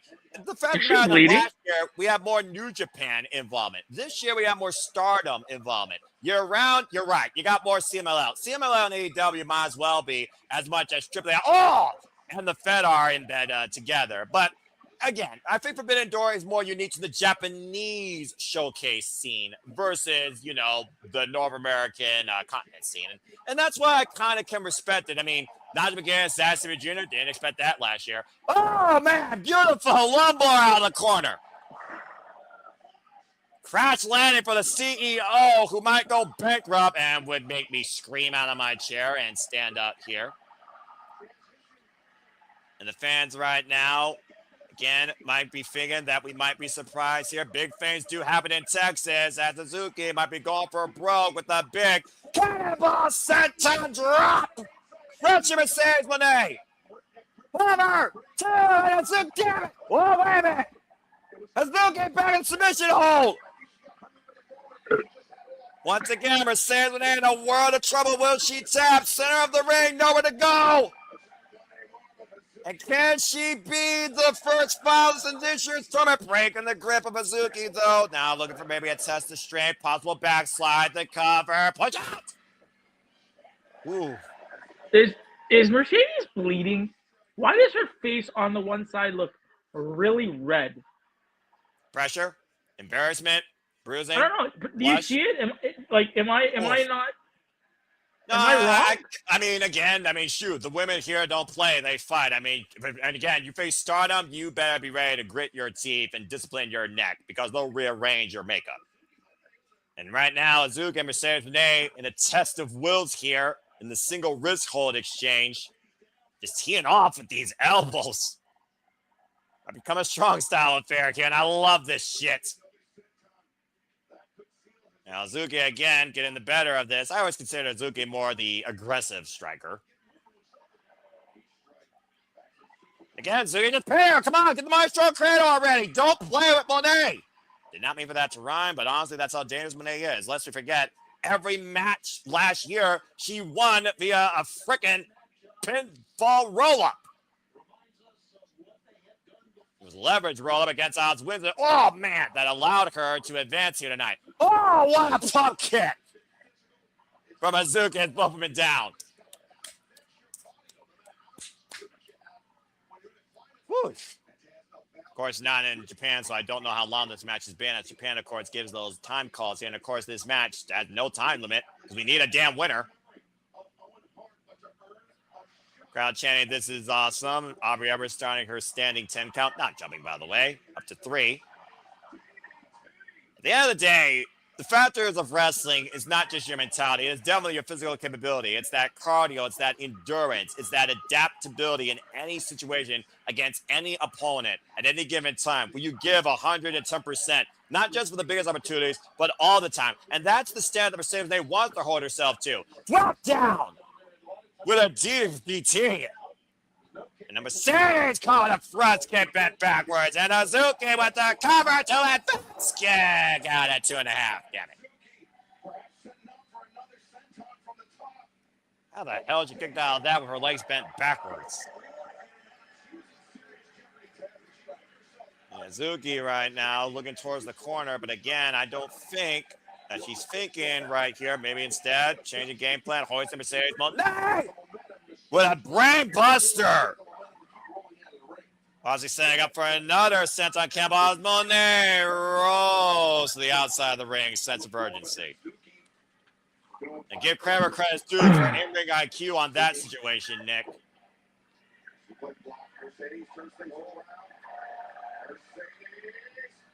Momentum right now being stalled by Mercedes Moné. And Hazuki now trying to bring Mercedes back inside. And again, though,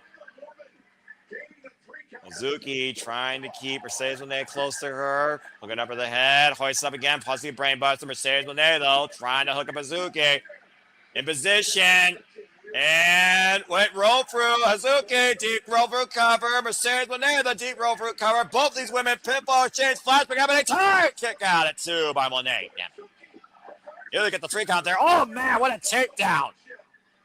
In the Mone Maker!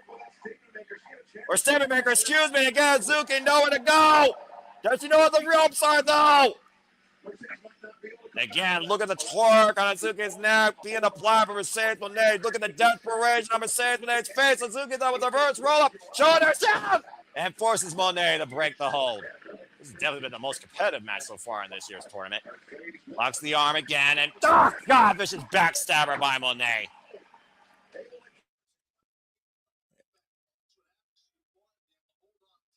The fact of the matter, Mercedes Mone was torquing so hard on that hold, she almost got her own shoulders pinned down.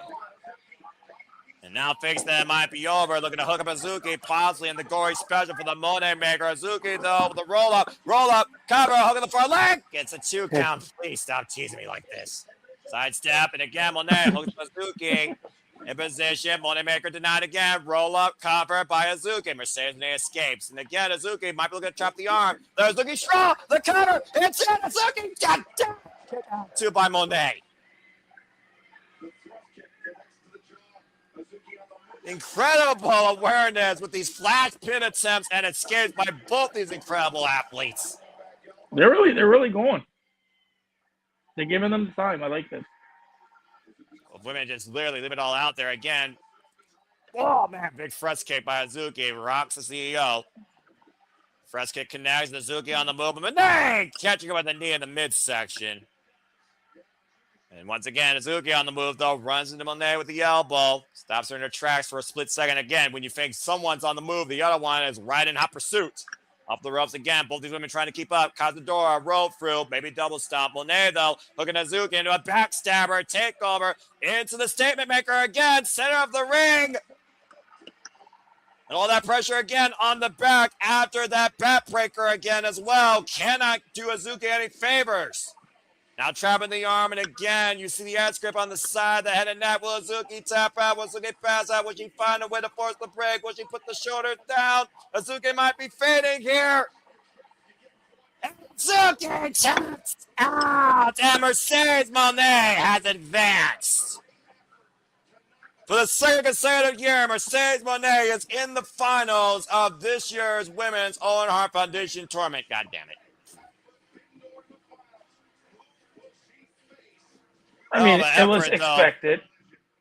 Again, though, it was not an easy night in the office for the CEO, to your point, showing the scars of battle. But it is official now. The CEO will enter through that forbidden door to try and punch for a ticket to Wembley Stadium. Still, tremendous match, though. I'm not going to take nothing away from Hazuki here. And Mercedes Mone, for that matter, considering, at the end of the day, she won by technique.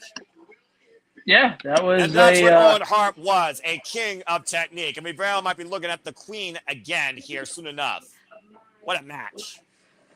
No, it was really good. Really, they gave him the time, which was nice. It was a hard-hitting match. No bad. And of course, Nick bad. will find out this Saturday who awaits Mercedes Mone at Forbidden Door. It will either be Athena, who got knocked out by the CEO in the quarterfinals, or Athena's greatest student and probably her most dangerous competitor she could be in the ring with, the It Girl, Maya World, who is fighting far more than just for a title. As, of course, you're seeing in the video package how she trapped Sky Blue, which was definitely a bracket buster for people. So the missus just saw one look at Maya World, and her first words out of her mouth was, "This bitch has crazy eyes." Well, you're not wrong. She is from Texas. And again, when you literally go into business for yourself and call yourself the It Girl and you buck up to the likes of Thunder Rosa and the violence of Athena, you got to have a screw loose to survive that encounter. And we'll see if Maya World can finally put down her teacher this Saturday and punch her ticket to the finals of the Owen. I sincerely hope she does, but I'm not holding my breath.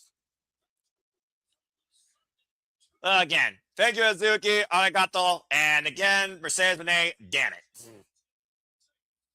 But again, if Mercedes Mone wins, we could really do heel on heel at All In. Could Fegla lose the title before All In? I think it really could happen.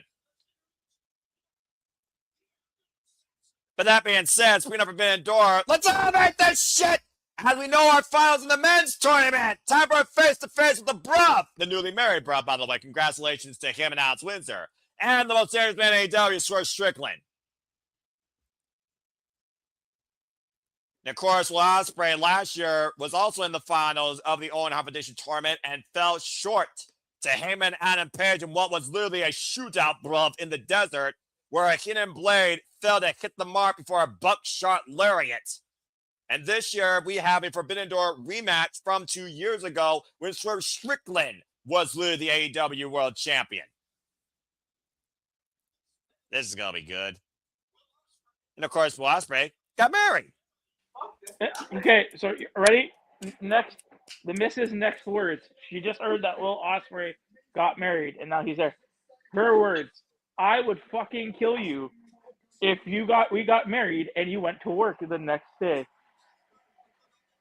Well, when you both share the same line of work and you love it that much, bets are off. Yeah, if we were both wrestlers and we loved that. Okay, fuck that. Honeymoon.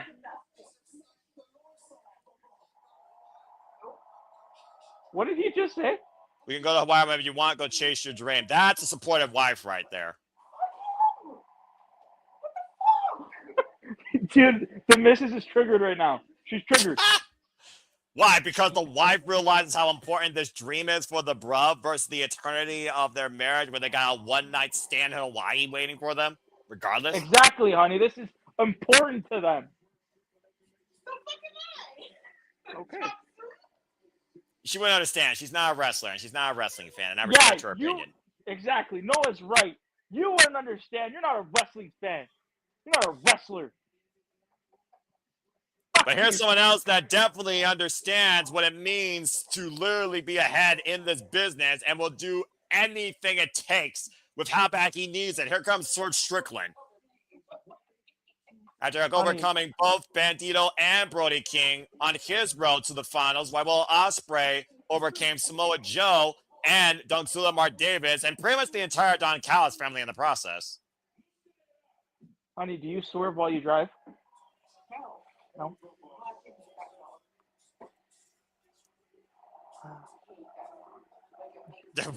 What? It's fine. So apparently, Swerve Steve, swerve while you drive makes my wife ick all over. And Prince Nana apparently commanding this interview now. Again, no respect for Tony Schiavone. 50 years in the business, for Pete's freaking sake.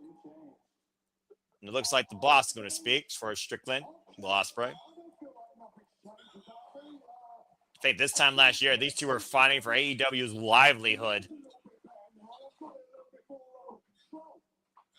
Oh, boy. Oh.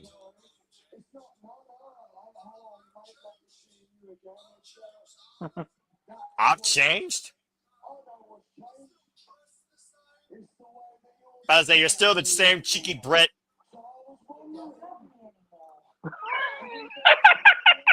My wife just turned around. No, the missus just turned around. She said, "You don't love me anymore." Why you gotta be like? You'll prove it to her next commercial break. That Noah's gonna have a talking to you next commercial break. I don't need a. I'm not. Look, I'm not Trevor Willoughby. I'm not a counselor. Nope. I have nothing to do with this. I have nothing to do with this, man. I'm just the. I'm just the monitor. You fucking triggered Noah. She didn't trigger me. The only one that triggers me is JJ. And 9 times out of 10, unless it's booking, I kick his ass. Verbally. No more love for you, bro, but facts are facts. And you also still support university. That's fake and that's dead.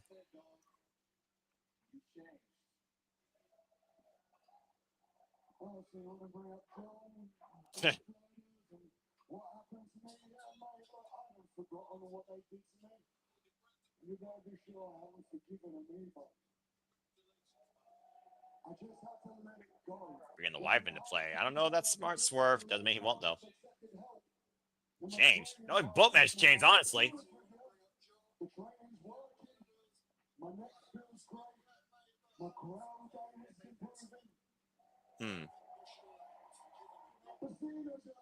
Well, at least we know he has forgiven the Death Riders.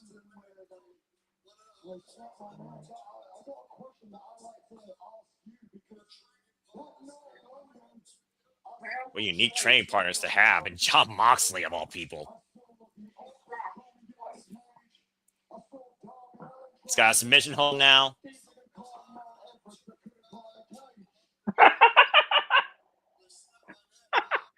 Darby Allin can climb a mountain, but he can't climb a cage. Woo, woo, woo.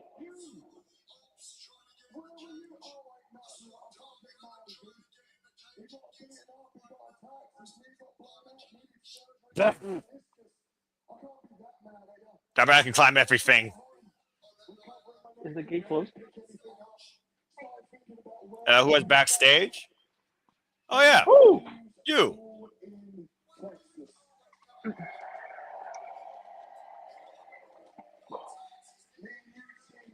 Yeah, about to say, Swerve had a bum leg thanks to Okada.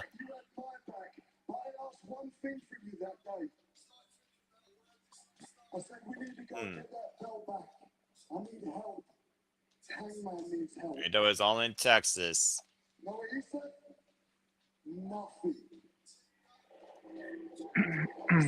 I mean, I don't mind. I don't mind them going down memory lane. I don't mind it. Yeah, because it makes a whole lot of long-term storytelling and also continuity sense from one All In to another. How has the picture been reshaped?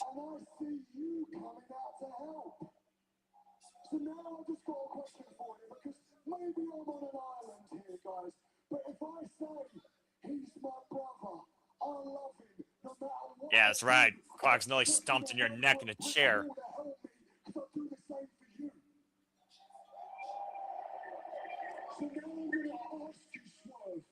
But I say Swerve came out at the end of that match, let's forget, as me and Ash called that, and handed Heyman that chain that binded Heyman and Swerve's past the last 2 years and helped Heyman win the championship.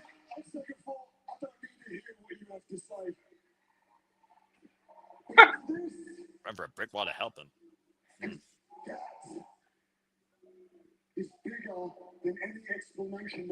Where were you? Why didn't you help me? Well, yeah, what the fuck was that? Well, I don't think Ospreay wants to hear anything for us to say. Wow. No, you gotta hear it. You gotta hear these comments. She's talking about wrestling moves, and she's saying that she can do a Hurricane Rana better than you can. I don't know what's going on right now.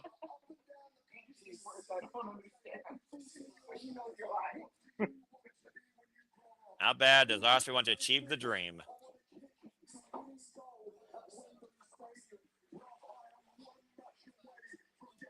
Look, she can create a wrestler, perform any move she wants. I'll stick to commentary. It's a lot easier to do that. Yeah, see? Noah said he can pull off a better Hurricane Rana than you, bitch. No, I didn't. You know... Yes, Noah's too much of a gentleman to say bitch. You're right. You know, that's the first accurate statement you've said all night, Nick. I have a couple of gems in me, buddy. Yeah, everyone does. I like to hope.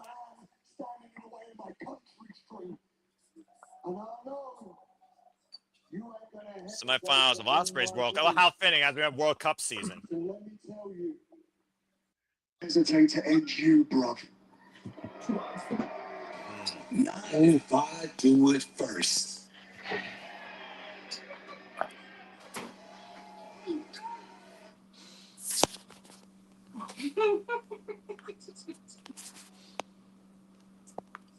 Wasn't my time. Oh, boy. Who's going to end whose dream first?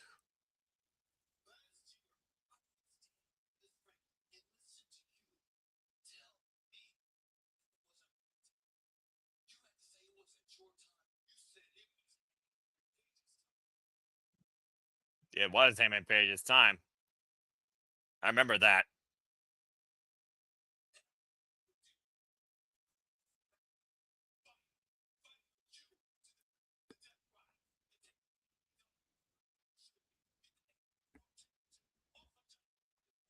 boy.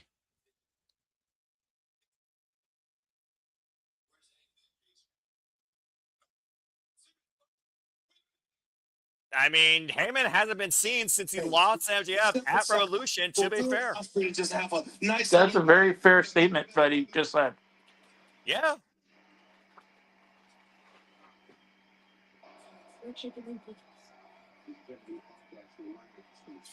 Oof.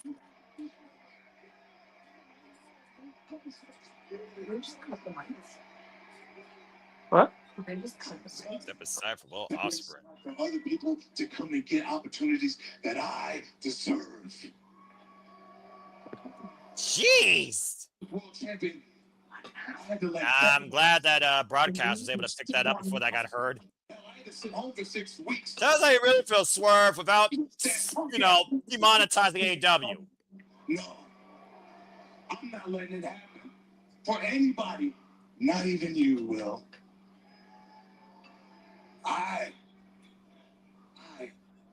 made a career after throwing Molotov cocktails in the system, destructing plans. It's what I do. It's what I'm good at. That's who I am, and that's who you are. And you respect the hell out of that. Speaking of Both of these men have such a strong case of why they should fucking be the AEW World Champion. It's ridiculous. The conversation of what pro wrestling is now and what it's going to be. And we're going to do it again at Forbidden Door. Whether we are opponents or we are partners, that's what we do. We raise the bar. But funny enough, after these 10 years, man, you know one thing that's been certain. Swerve Strickland victorious over Will Ospreay. Oh boy. You have not been able to beat me in 10 years. Hell, the great Billy Goat Will Ospreay in 2024. Man, raise the bar in AEW for sure. Couldn't beat me.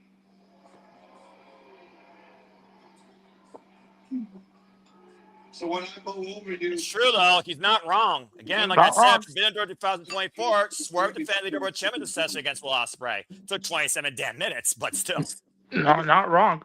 I'm going to beat you again and again and again and again. Ooh. And again. Is not better than me on my worst day. Which So many remember what Swerve's undoing. Let's not forget. Ooh. Again and again and again and again and again.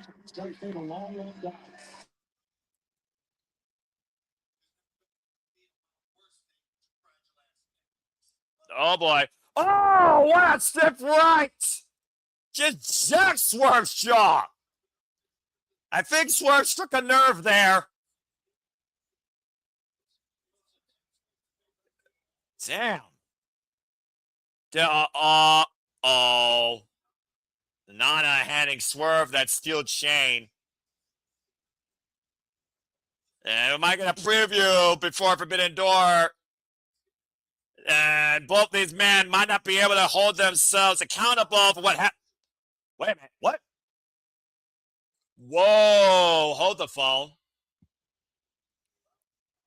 Ospreay did say he has backup now and some very unique allies that are his trainers. While he hasn't forgiven them, he's trusted them so far with the conditioning of his neck. John Moxley leading out the Death Riders. Marina Shafir.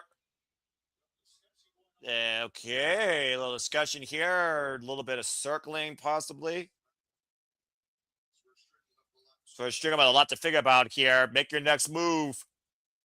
Most dangerous man.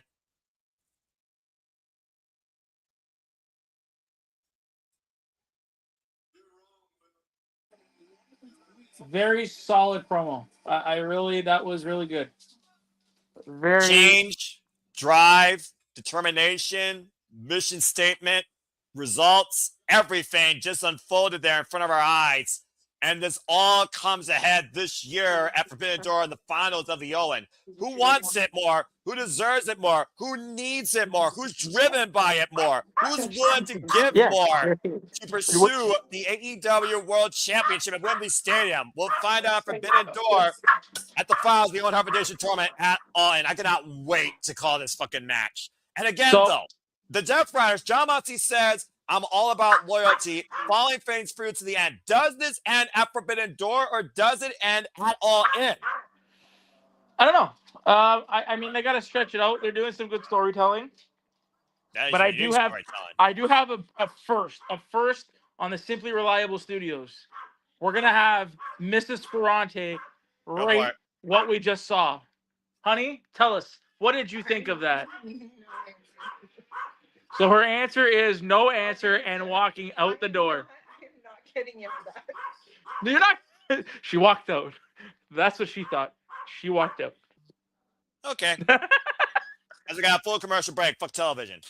Just give me the Forbidden Door already, all right? Despite the fact we got 4 shows, only one of these shows has my money's worth right now. Seriously. Just give me the Forbidden Door, all right? Swerve Strickland, Will Ospreay, Kenny Omega, Zack Sabre Jr., Starlight Kid vs. Fekla, Cajun Cole versus the Dogs for the AEW World Tag Team Championships, John Moxley versus Bandito for the Continental Championship, and still more to be figured out. I already got my $40 worth. But anyway, I hope that you all got your work tonight. Thank you again for tuning in as we are the Simple Bible Studios. Again, Noah Foster, Nick Ferrante, one half of the Canadian Connection.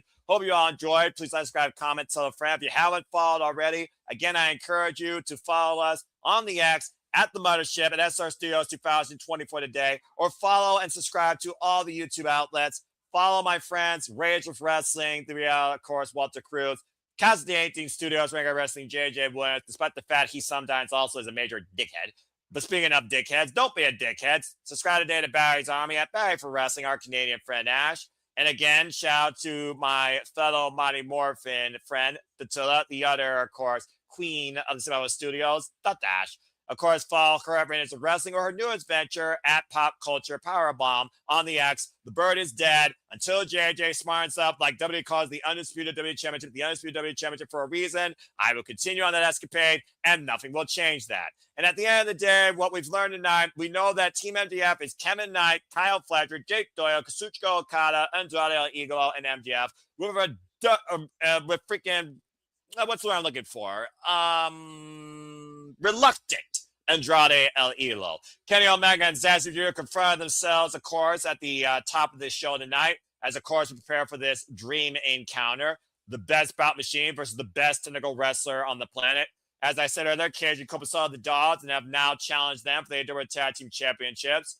Let's see if those Dogs will be spayed and neutered the Bob Barker way and tossed out of the Forbidden Door the hard way. As we saw in the very heated confrontation with Will Ospreay and Swerve Strickland, both men may have changed. Who is willing to do more, though, to win at Forbidden Door and go all in? A dream for our country, a need for power and glory. What is truly the story to tell and the story to be written at All In this year in Wembley Stadium in regards to the AEW Men's World Championship? Stay tuned. And in a very competitive semifinals, we saw Hazuki unfortunately fell short against Mercedes Moné. And Mercedes Moné has punched a ticket to the finals. We will be back here this Saturday covering AEW Collision, of course, as Myra takes on Athena to figure the other half of the finals in this year's Women's Owen Hart Foundation Tournament. And again, we also will be back here tomorrow covering Global Wars. So stay tuned for more on that. So I'll be covering, of course, Ring of Honor, Mountain Stardom, take to the stage of honor in Global Wars, exclusively for Honor Club members. So I'll see you all tomorrow night, 8 p.m. Standard Time. And again, this Saturday, you will get a mass exodus discussion on the shenanigans regarding the impact that TNA has left in this business, if any. As we return to Dynamite, here Will Ospreay confronts Derek Garcia. Whoa. Absolutely nothing else can move you are this close.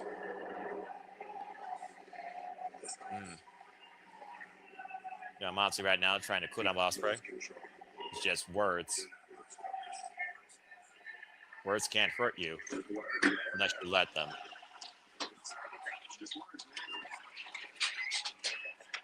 They use words and they have absolutely nothing else. Up and down the street. John Moxley speaking facts. I mean, yeah, he wasn't wrong. Again, if Ospreay loses control, then Ospreay's already lost. Again, all we got tonight was words. Words don't mean much without actions. As he goes to train. I mean, again, Nick, for what it's worth, it's hard to believe how amazing John Moxley's been as a coach for Will Ospreay since his return here. You get it? Yeah. Why? Why is he wrestling? He has a bum knee. What's wrong with you? Well, apparently we're going to get our 12-man tag, lest you forget. That's our main event tonight. As again, this is main event time on Dynamite, and we're going to finally learn Team Mark Briscoe. Again, we know that Team MJF for Forbidden Door will be Kevin Knight, Kyle Fletcher, Dave Dog, Kazuchika Okada, and a reluctant Andrade Idolo. And remember, if Team Mark Briscoe wins at Forbidden Door inside the steel cage, Mark Briscoe gets a guaranteed shot at the AEW World Championship. But with Tomoyoshi already taken out, I don't know if Mark Briscoe even has 5 people for his team tonight, let alone for Forbidden Door at this point. What?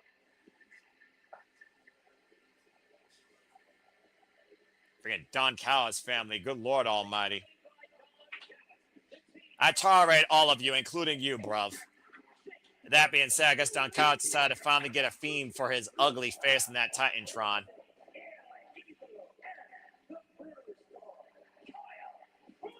Trying to escort the troops out here, I'm guessing.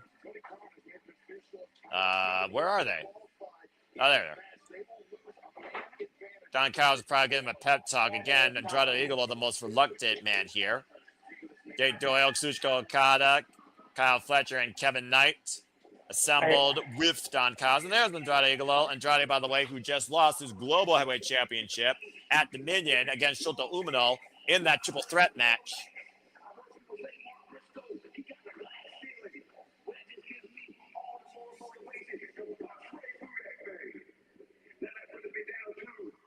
I gotta imagine one of Mark Briscoe's people has got to be Darby Allin at this point, right? Oh, speaking of which,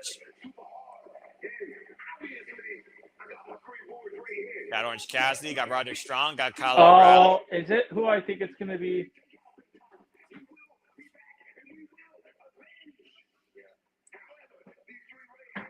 Who the game will be?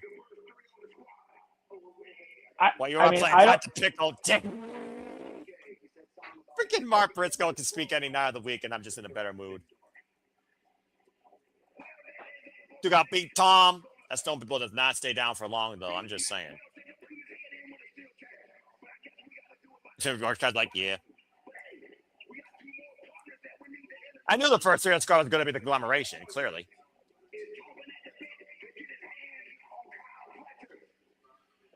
If I gets disqualified, they're Forbidden Door.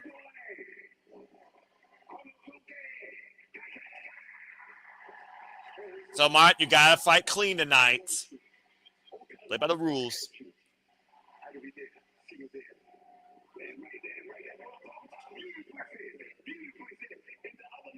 Coming bit to good sounds of Kyle Fletcher.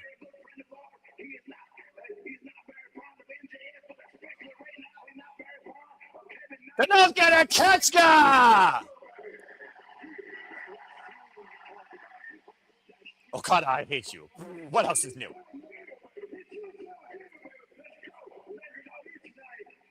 And the other man?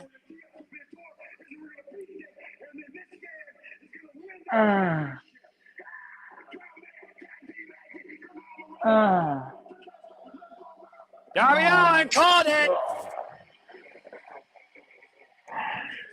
Like I said, Don Callis' family has a Darby Allin problem. And if he didn't look at the Death Riders journey last year, Don Callis in for a long fucking nightmare. And it's literally going to start tonight with this conglomeration.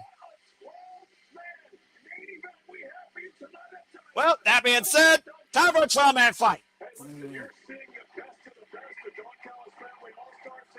I don't like it. Well, I mean, what would you have freaking changed out of it is the thing. I mean, again, it all makes sense from a story point. Don Callis has been targeting the Collaborations Trios Championships. Darby Allin's been chopping the bit to get revenge against Kevin Knight. And Kenosi Takeshita was just betrayed by literally his closest friend he thought he had. Not only the Don Callis, but in this company in Kyle Fletcher after beating Kazuchika Okada. I like the Broken Oni mask, by the way, too. Still channeling that inner Japanese strong spirit in a different light. Of course, the Takeshita, as I said, still in World Television Champion, by the way. Nothing like a 12-man melee to end a fun night of Dynamite. You hear my audible groans? Yeah, of course I do. Fuck, man. Well, go ahead, speak your mind, because in a moment, these 12 men are about to collide. I don't like it. I don't like. Why are we? Give a reason. We should be getting why are we not furthering the story of Darby and fucking Kevin Knight? Why so are what? not... You want Kevin Knight versus Darby Allin for the TNT Championship Forbidden Door? Probably because Kevin Knight's already involved in the damn steel cage match. I know, but he shouldn't be. That's the point. Well, blame Don Callis, because MJF had Don Callis pick everybody. I mean, what?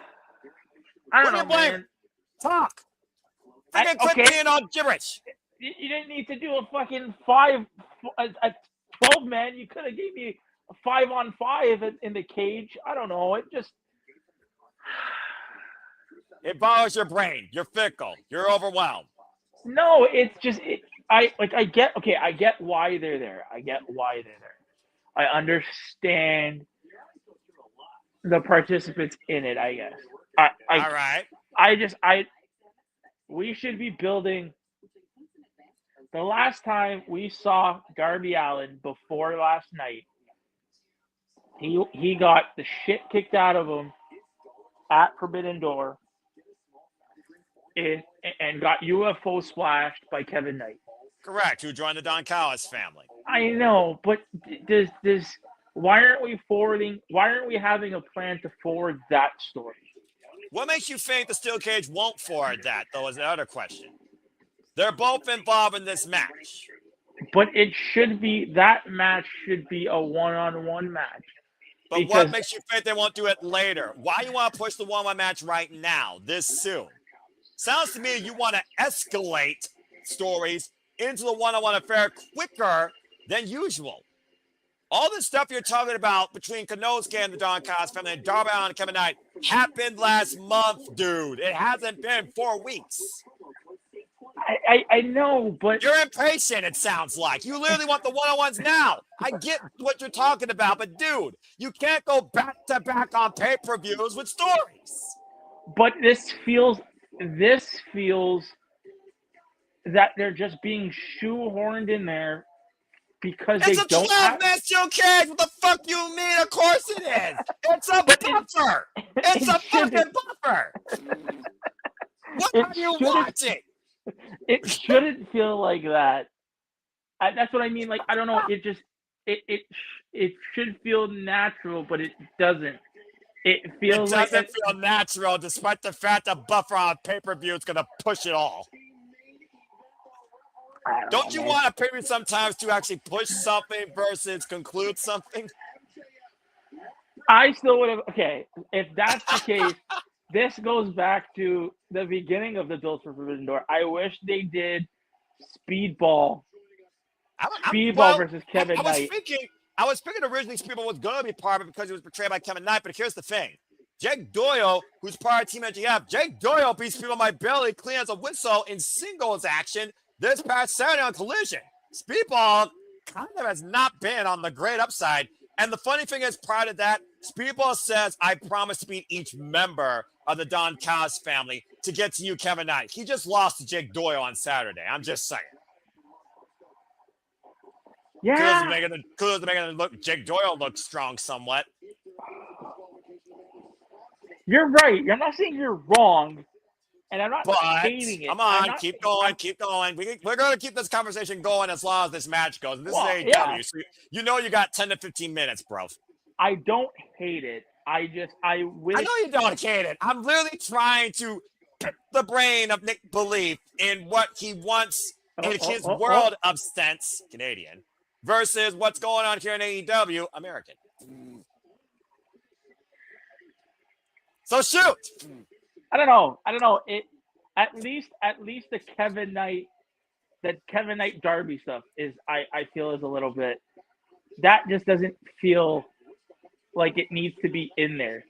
They should be getting, I don't know, like I said, I kind of wish they played it out to where the Speedball might be, like the Speedball and Kevin Knight match should have been, because that's a big deal.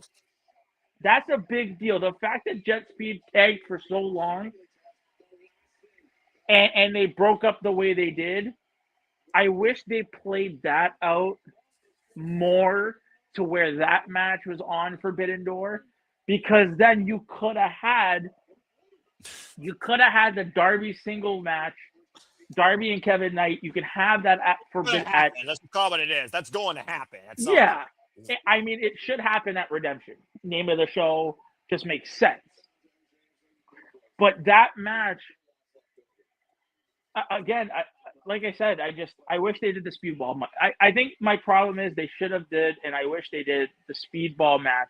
They should have built that up to it being at Forbidden Door, giving that kind of story arc a little bit time to breathe, and then you could have done the Darby thing coming out of Forbidden Door, going into Redemption.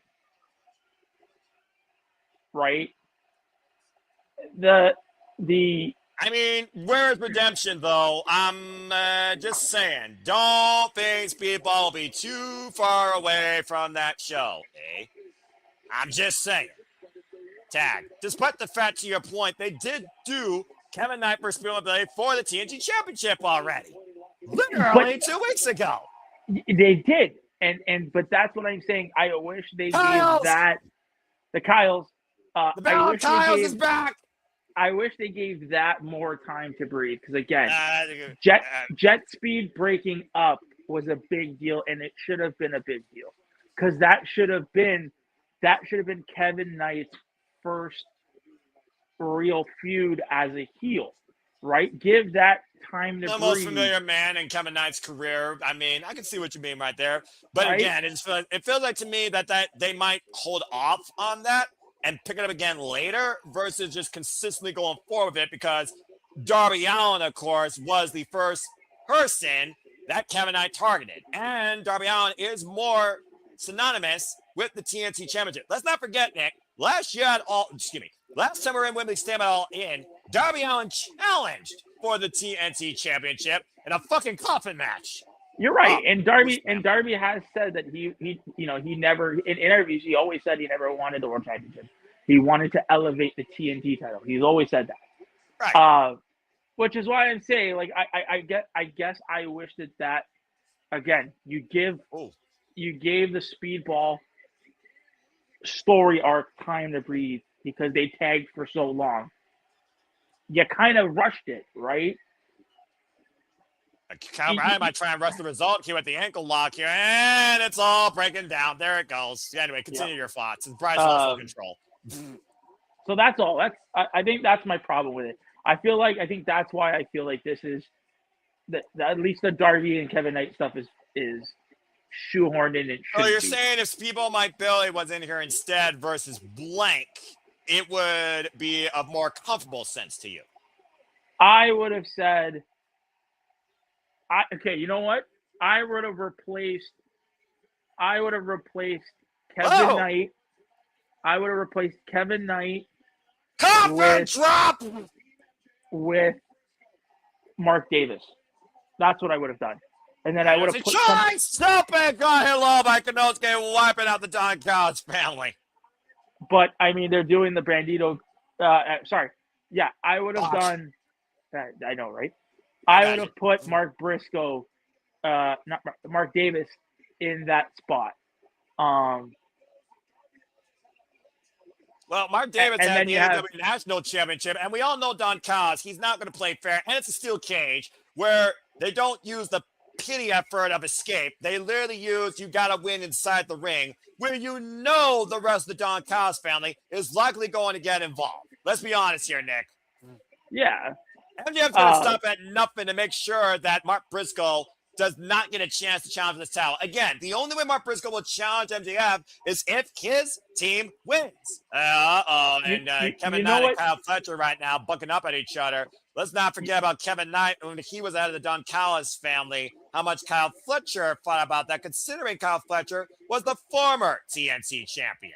So I don't think Andrade is the only problem right now that Don Callis has to deal with right now when it comes to inner family turmoil. So especially the fact Mark Davis instead of Kevin Knight in this match would have been so much better because you have the tag team of Doyle and Davis and Doyle reuniting for one night. Or Kyle Fletcher for that matter, and Mark Davis, Aussie Open. Exactly, Aussie Open. And then you could have replaced, you know who you could have replaced? And I mean, I don't know what his status is. We'd have to find out. But then you replace, on the other side, you replace Darby Allin with fucking Mystico. Like, what's Mystico? That's an interesting choice. What's Mystico doing at Forbidden Door, right? Right now, Mystico, I don't believe is booked for Forbidden Door, but he is booked tomorrow night for Global Wars Cincinnati. I believe in a six-man tag team match, which, again, we'll be covering that here tomorrow night, folks. And the Ring of Honor Women's Road Championship to be defended, as well as the Ring of Honor Television Championship will be defended. So stay tuned for more on that. But yeah, Jet Speed Mystical, you're trying to add that element there.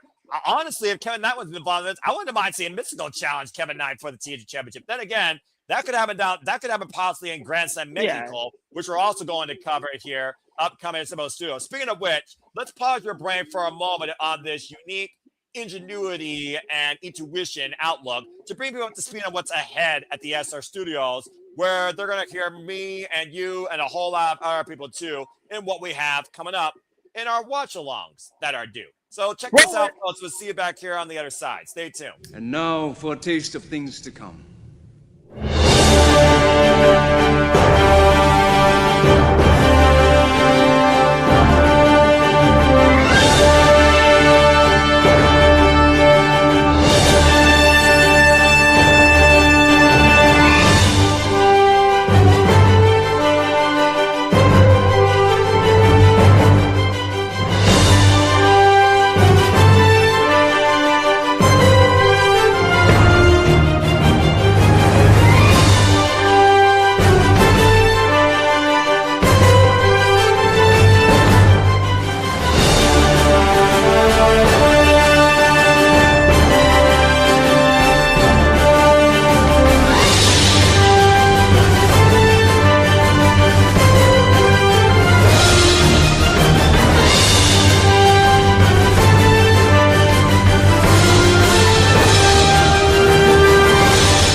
All the wrestling.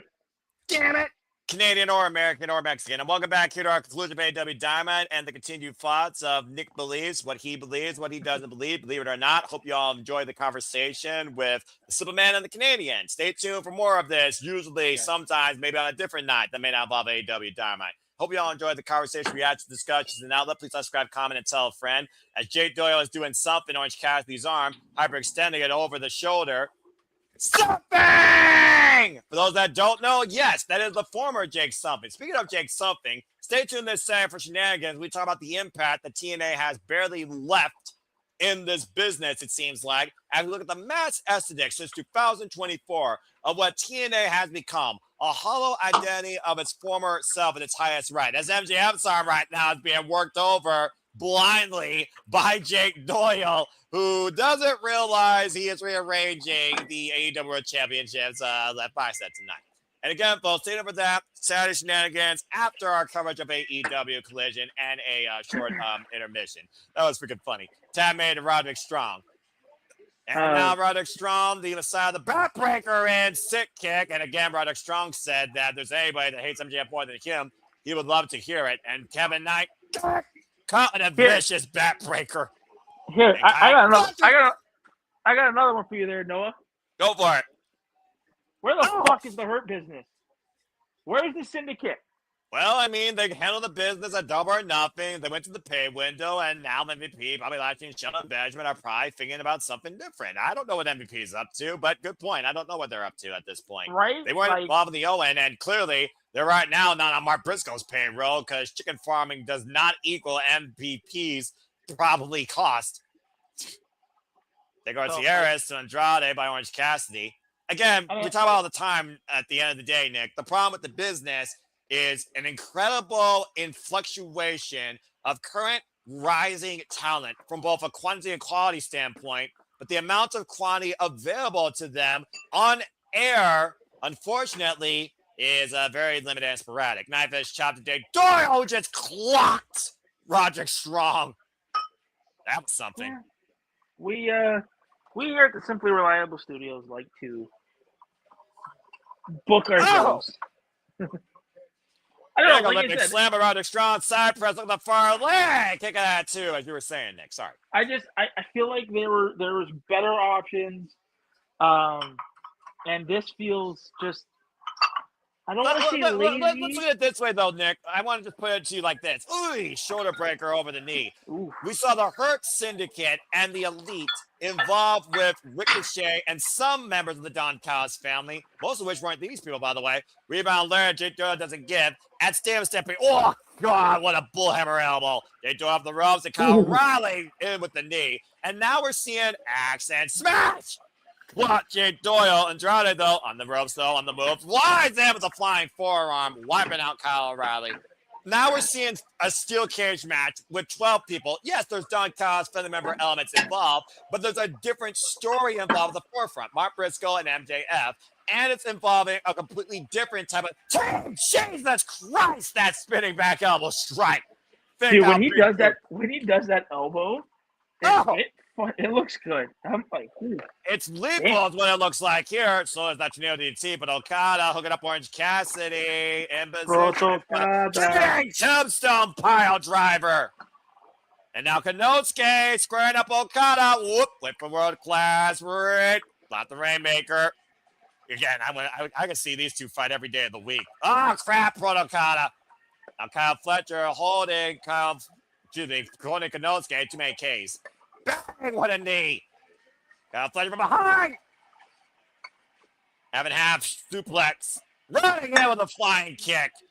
The bottom line is that we got two different involved, individually numbered gimmick matches at two AEW periods back-to-back. Oh, God. And the elements aren't the same on both sides, and that's a different dynamic. And I think, again, the Hurt Single was bomb stands that feed. Now we got different people. Rebound. Blue Thunder Bomb.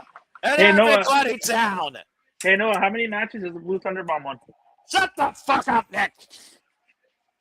Good Lord. And all 12 of these men will be involved one week from Sunday inside the confines of a steel cage. And as we just learned, it is official. Adam Copeland and Christian Cage will defend the AEW Tag Team Championships against Clark Connors and David Finlay of the Dogs. And a tag made to MJF with a heavily bandaged left leg. A tag made to Mark Briscoe. And no avoiding him now. Double versus Son of God. Kevin Knight trying to come in, though. Briscoe with that redneck karate. Palm-handed. Knight's upper jawline. So is Collision live this weekend? I don't think so, but this Saturday on Collision, I will be calling a Zack Sabre Jr. match as we are off the clock. I expect you to join me. As he takes on, of course, Adam Priest and Nina. Jerichowa fights Chris Statlander to qualify for the Survivor of the Fittest TBS Championship match on July 1st, as well as Athena takes on Maya World to determine the other half of the Owen Hart Women's Foundation Tournament Finals at Forbidden Door. That's so much more this Saturday on Collision. Now Mark Briscoe looking to drive MJF's head to the canvas with the jig, and then up the rope, flying lariat. And Darby Allin just thrown himself into Kevin Knight. Again, Darby Allin's probably the one guy you never want to get on the bad side of, considering what he's willing to go to get revenge against you, as he's literally chasing Kevin Knight out of the building into the Texas outside airways. That jet's looking for takeoff as far as possible from Darby Allin. Yeah, he's like later. What are you doing? He literally is crawling for his life. He's scared to death. Ooh. And now Darby Allin choking out Kevin Knight on the entranceway. Jay Doyle, though, coming to the air, the TNT champion. Why does Darby have to take such risque bumps sometimes? Like, I love him. In the moment. I love him. Right now, Jay Doyle having Darby Allin in the grips of that chokehold and Kevin Knight teeing off against Darby. And what is Kevin Knight and Jake Doyle thinking here? Look at this end, Darby. Oh, man! Flying face first, ringing off the ring post. Now, that might literally take Darby Allin a commission for the rest of the night.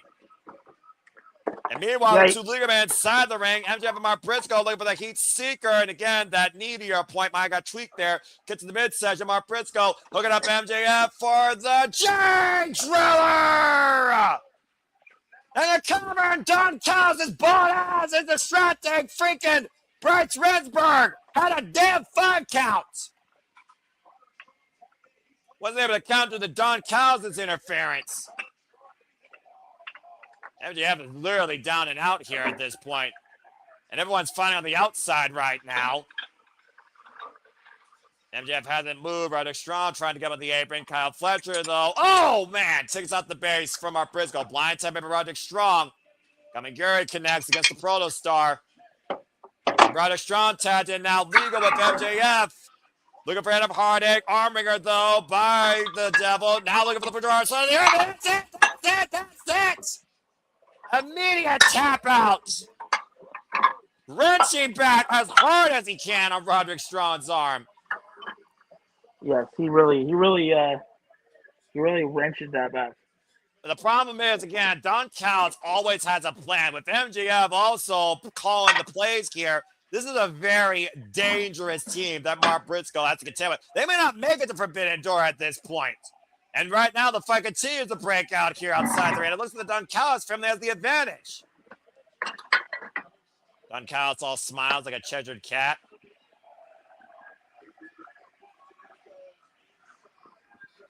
Of course, we also got 1 week still for Mark Briscoe and his team to regroup. Right now, Team MJF in full control here. All the men that MJF named at the beginning of the show, Mark Briscoe was not part of that conversation at all.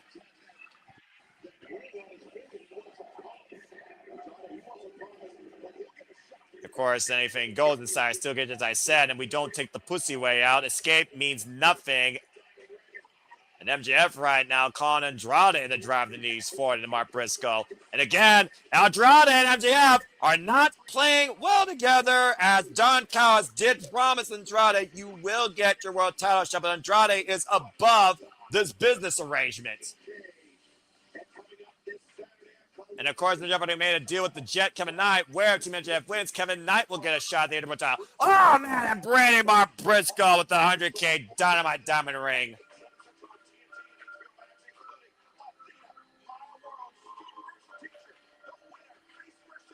Well, how much does it take to beat the Don Callis family? For Mark Briscoe, it might take far more than a conglomeration. It might take an army. Again, Peter Callis is on Chris Statlander. Survival the Fittest qualifying match this Saturday. Y'all want Mina? I say Stats where it's at on Saturday night. We'll see who punches their ticket closer towards the TBS Championship. And Athena, Maya will determine the other half of our finals of this year's Women's Own Edition Tournament. Who has the CEO of Forbidden Door? That and so much more here at some of the studios in store. But for right now, as AEW Dynamite comes to the close, I bid you all a fine adieu and thank you all for tuning in to another live watch-along coverage here at the Sugarland Studios. For Nick Ferrante and for the misses, I'm the Seminole Foster, thanking all of you for tuning in. And until the next time we are on your screen, in and out of YouTube or on the X, make a positive impact in life. Have a good night. And this has once again been another edition of AEW Dynamite. Have a good one, folks. Noah, cut the feed. Top of third.